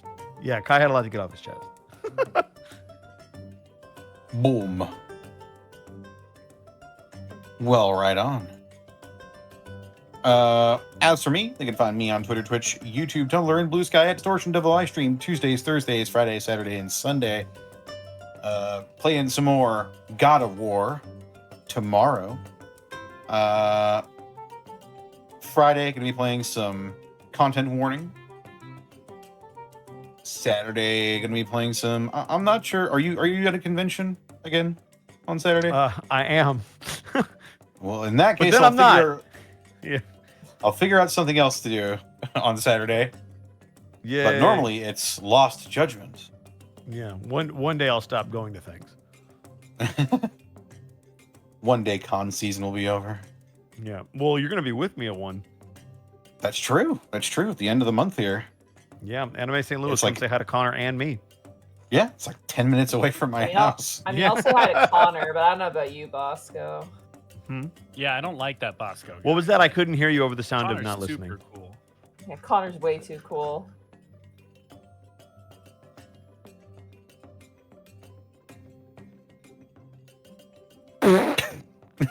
So anyway, Yeah, I couldn't keep a straight face when they said you were cool. Um, Connor is cool. Shut up. he's very cool. it's true. I do things, and sometimes. Rhea. Also, check out my DM's Guild. I've got 5th edition homebrew content on there. I'll work on the Photomancer's Guide when I get time. I've got too many irons in the fire. Well, this episode was brought to you in part by Die Hard Dice. Hey, I work heard that. As always, Die Hard Dice is your one-stop shop for dice and dice accessories. And head on over to dieharddice.com. Use the code Unexpectables. You can save 10% on your order. As well, what's that on the horizon? I can faintly just make it out, coming into view. Oh, it's our second sponsor, the Wandering Tavern. Hello. Crap! I'm getting a we're- great look at this brand new Studio Ghibli-inspired campaign setting from Homie and the Dude, featuring the titular island-sized airship, the Wandering Tavern. I can even see all 15 layers, complete with maps, detailed descriptions of 23 key locations, 33 unique NPCs, and over 30 adventure hooks for parties to dig into the mysteries of the setting. I see also that it comes with rules for building your own airship and a slew of brand new magic items, monster stat blocks, and more. Click the link in the chat or the description if you're watching this on the VOD or listening to the podcast to support the Kickstarter and set sail on the mysterious Wandering Tavern. That was really good, Connor. Holy shit. Hell Now yeah. I'm embarrassed about my initial announcement, but yeah, thank you so much to Homie and the Dude and Tom who reached out to us. Definitely check it out. I think the most appealing thing about the Wandering Tavern is that it is setting agnostic, so you can put it anywhere. You can add it to your homebrew game. You can add it kind of to wherever, if you have an airship kind of thing. It fits pretty well, and the artwork's quite nice as well. There's a really neat style to it, so definitely check it out. Yes. It's got some contributors from other tabletop creators as well. Yeah. We also couldn't do this. Oh, wait, no. Also, check out the store. You know.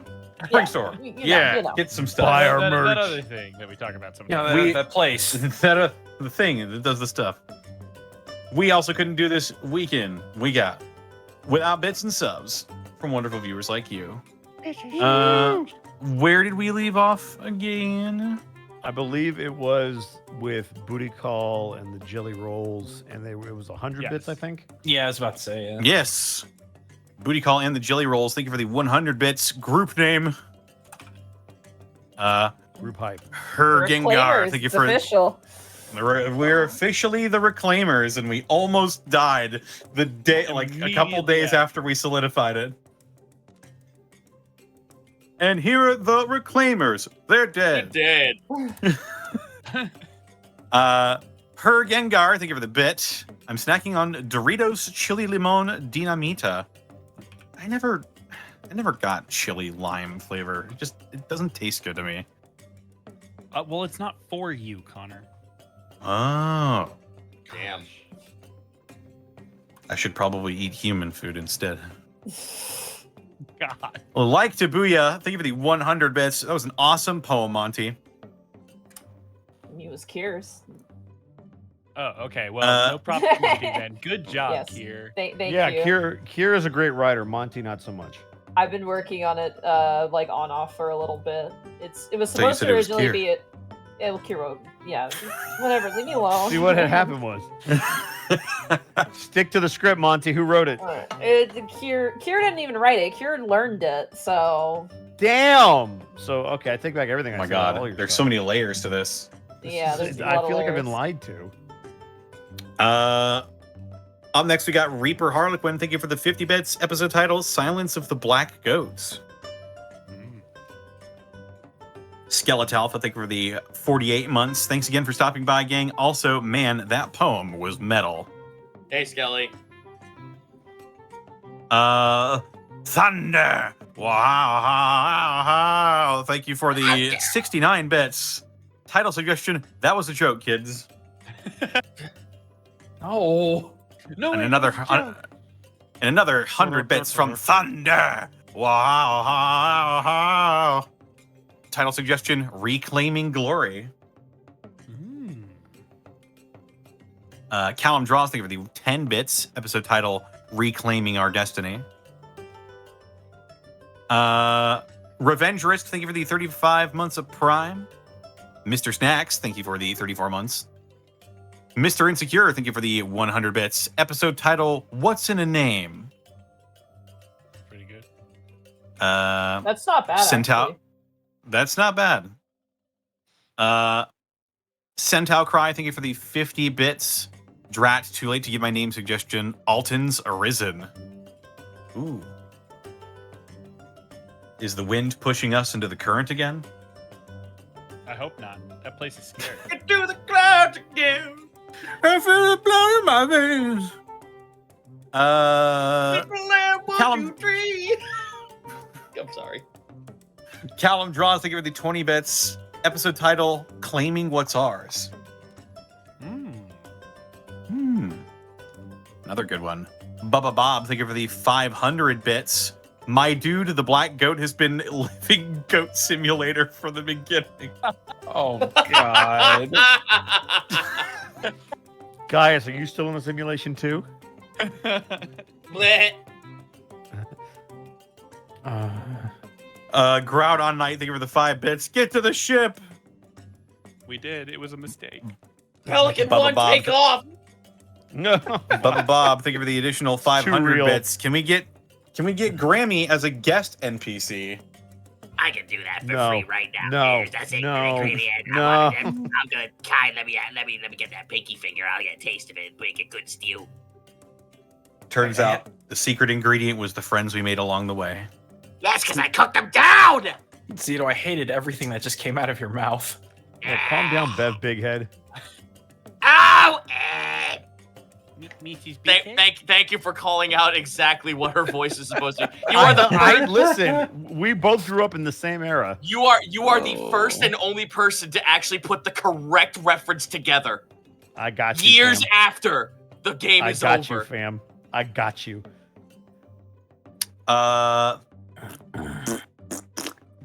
Your Conscience, thank you for the 5 bits. Wolfwing Pup, thank you for the bit. The Nidhogg from Soul Eater. Okay. Your Conscience, thank you for the 10 bits. Episode title Shipwrecked. Oh, that's pretty good too. That's good. That's good. The additional 10 bits from Your Conscience. Episode title Shore Leave. That's good too. That's also pretty good too. Surely you're joking. We might save some of these for later because We're gonna be on the ocean for a little while. yeah. Remind Honestly, us again. you guys are making good pace. You might make it to Ironkite next week, honestly. Oh, Holy. That means you got some work to do. Dwarf country. We're gonna start this is dwarf country. Reaper Harlequin, thank you for the 50 bits. Bad news, the ship was a mimic. Good news, thanks to Delicious in Dungeon, there's a recipe for mimics.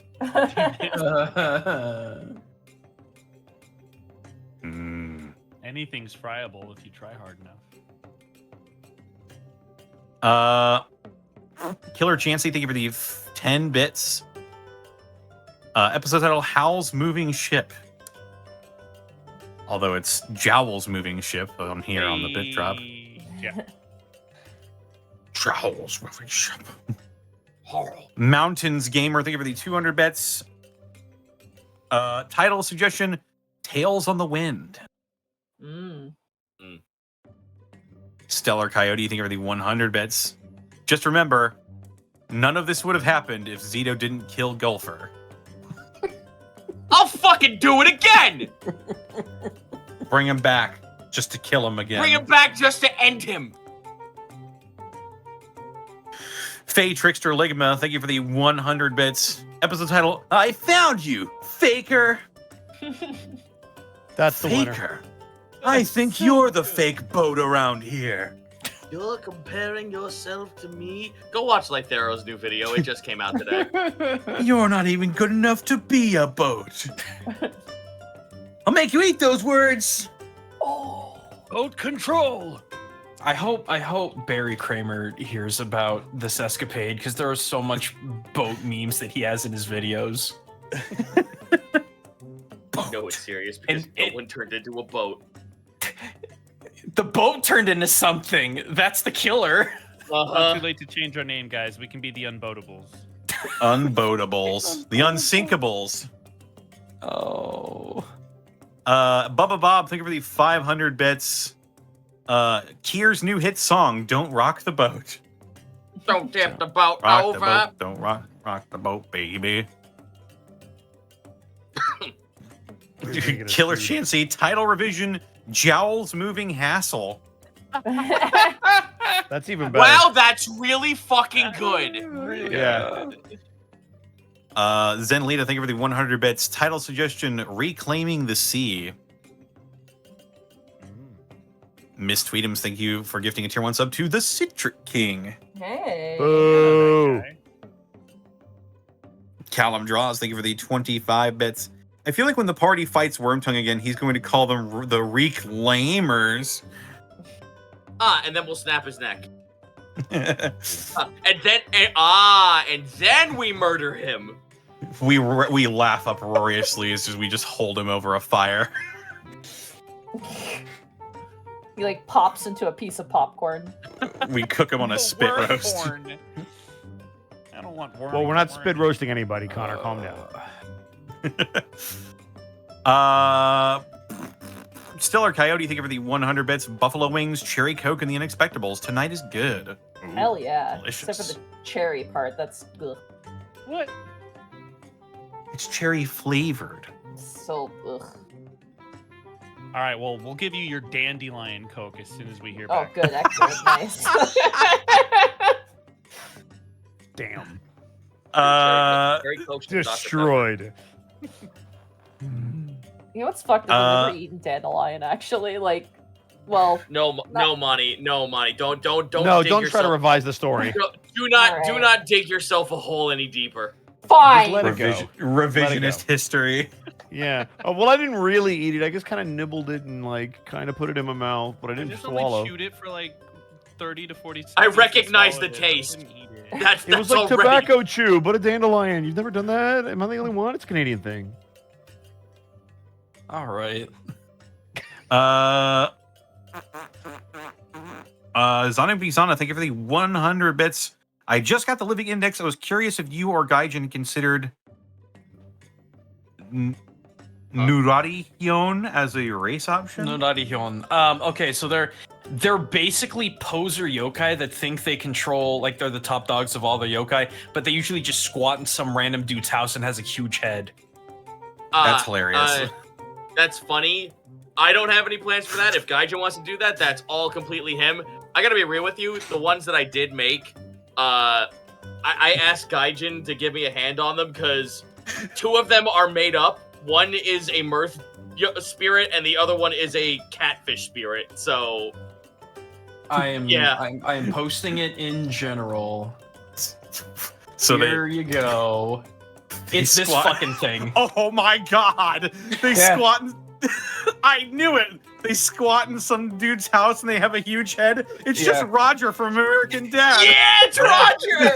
Yeah. Dude, this is like... Okay, no, hold up.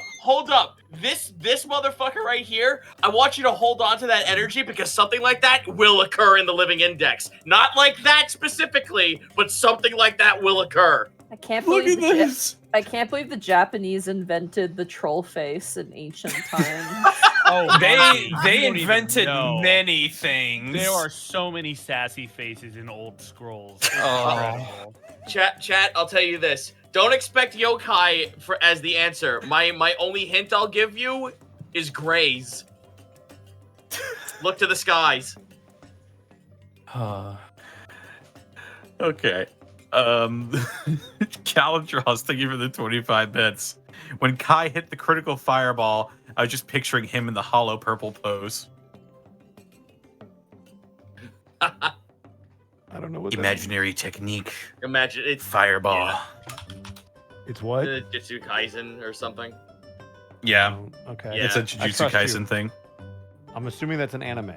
Yeah, it's yes. don't worry, Bosco. I only have surface level knowledge, and even I don't fucking know what's going on with it. Copy that. I appreciate your reference. It's Bleach. Oh. There we go. It's Damn, like damn. it's like if Bleach and Naruto had a weird baby. It's close. It's closer to Hunter x Hunter.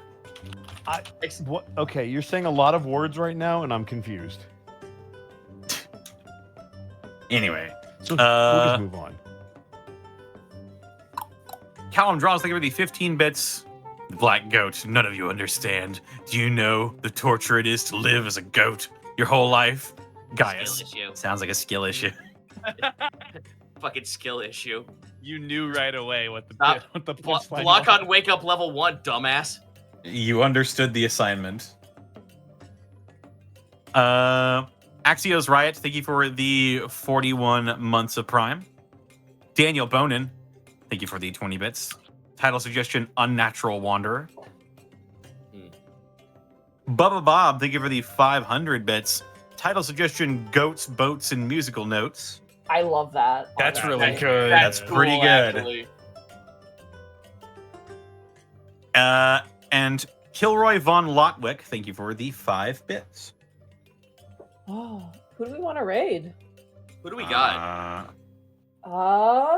We got a few Anyone people. but Thero. Thero in a minute. No, not. Oh man. Let's rate Thero because Bosco doesn't want to. That's Sure. Wow. Sure, fuck it, why not? Ugh. He might be listening to the episode, so don't spoil Probably. anything, chat. Yeah, no Yeah, spoilers. totally. Don't put any spoilers in No. the chat. What should our raid message be? Fuck you. Meat. No. Whoa! It should be meat. Meat? Meat. Meat. I don't know, something he would draw. So, I don't know, Snitties? So probably meat. Good. Boobs. what was the Snake Eastcan's name?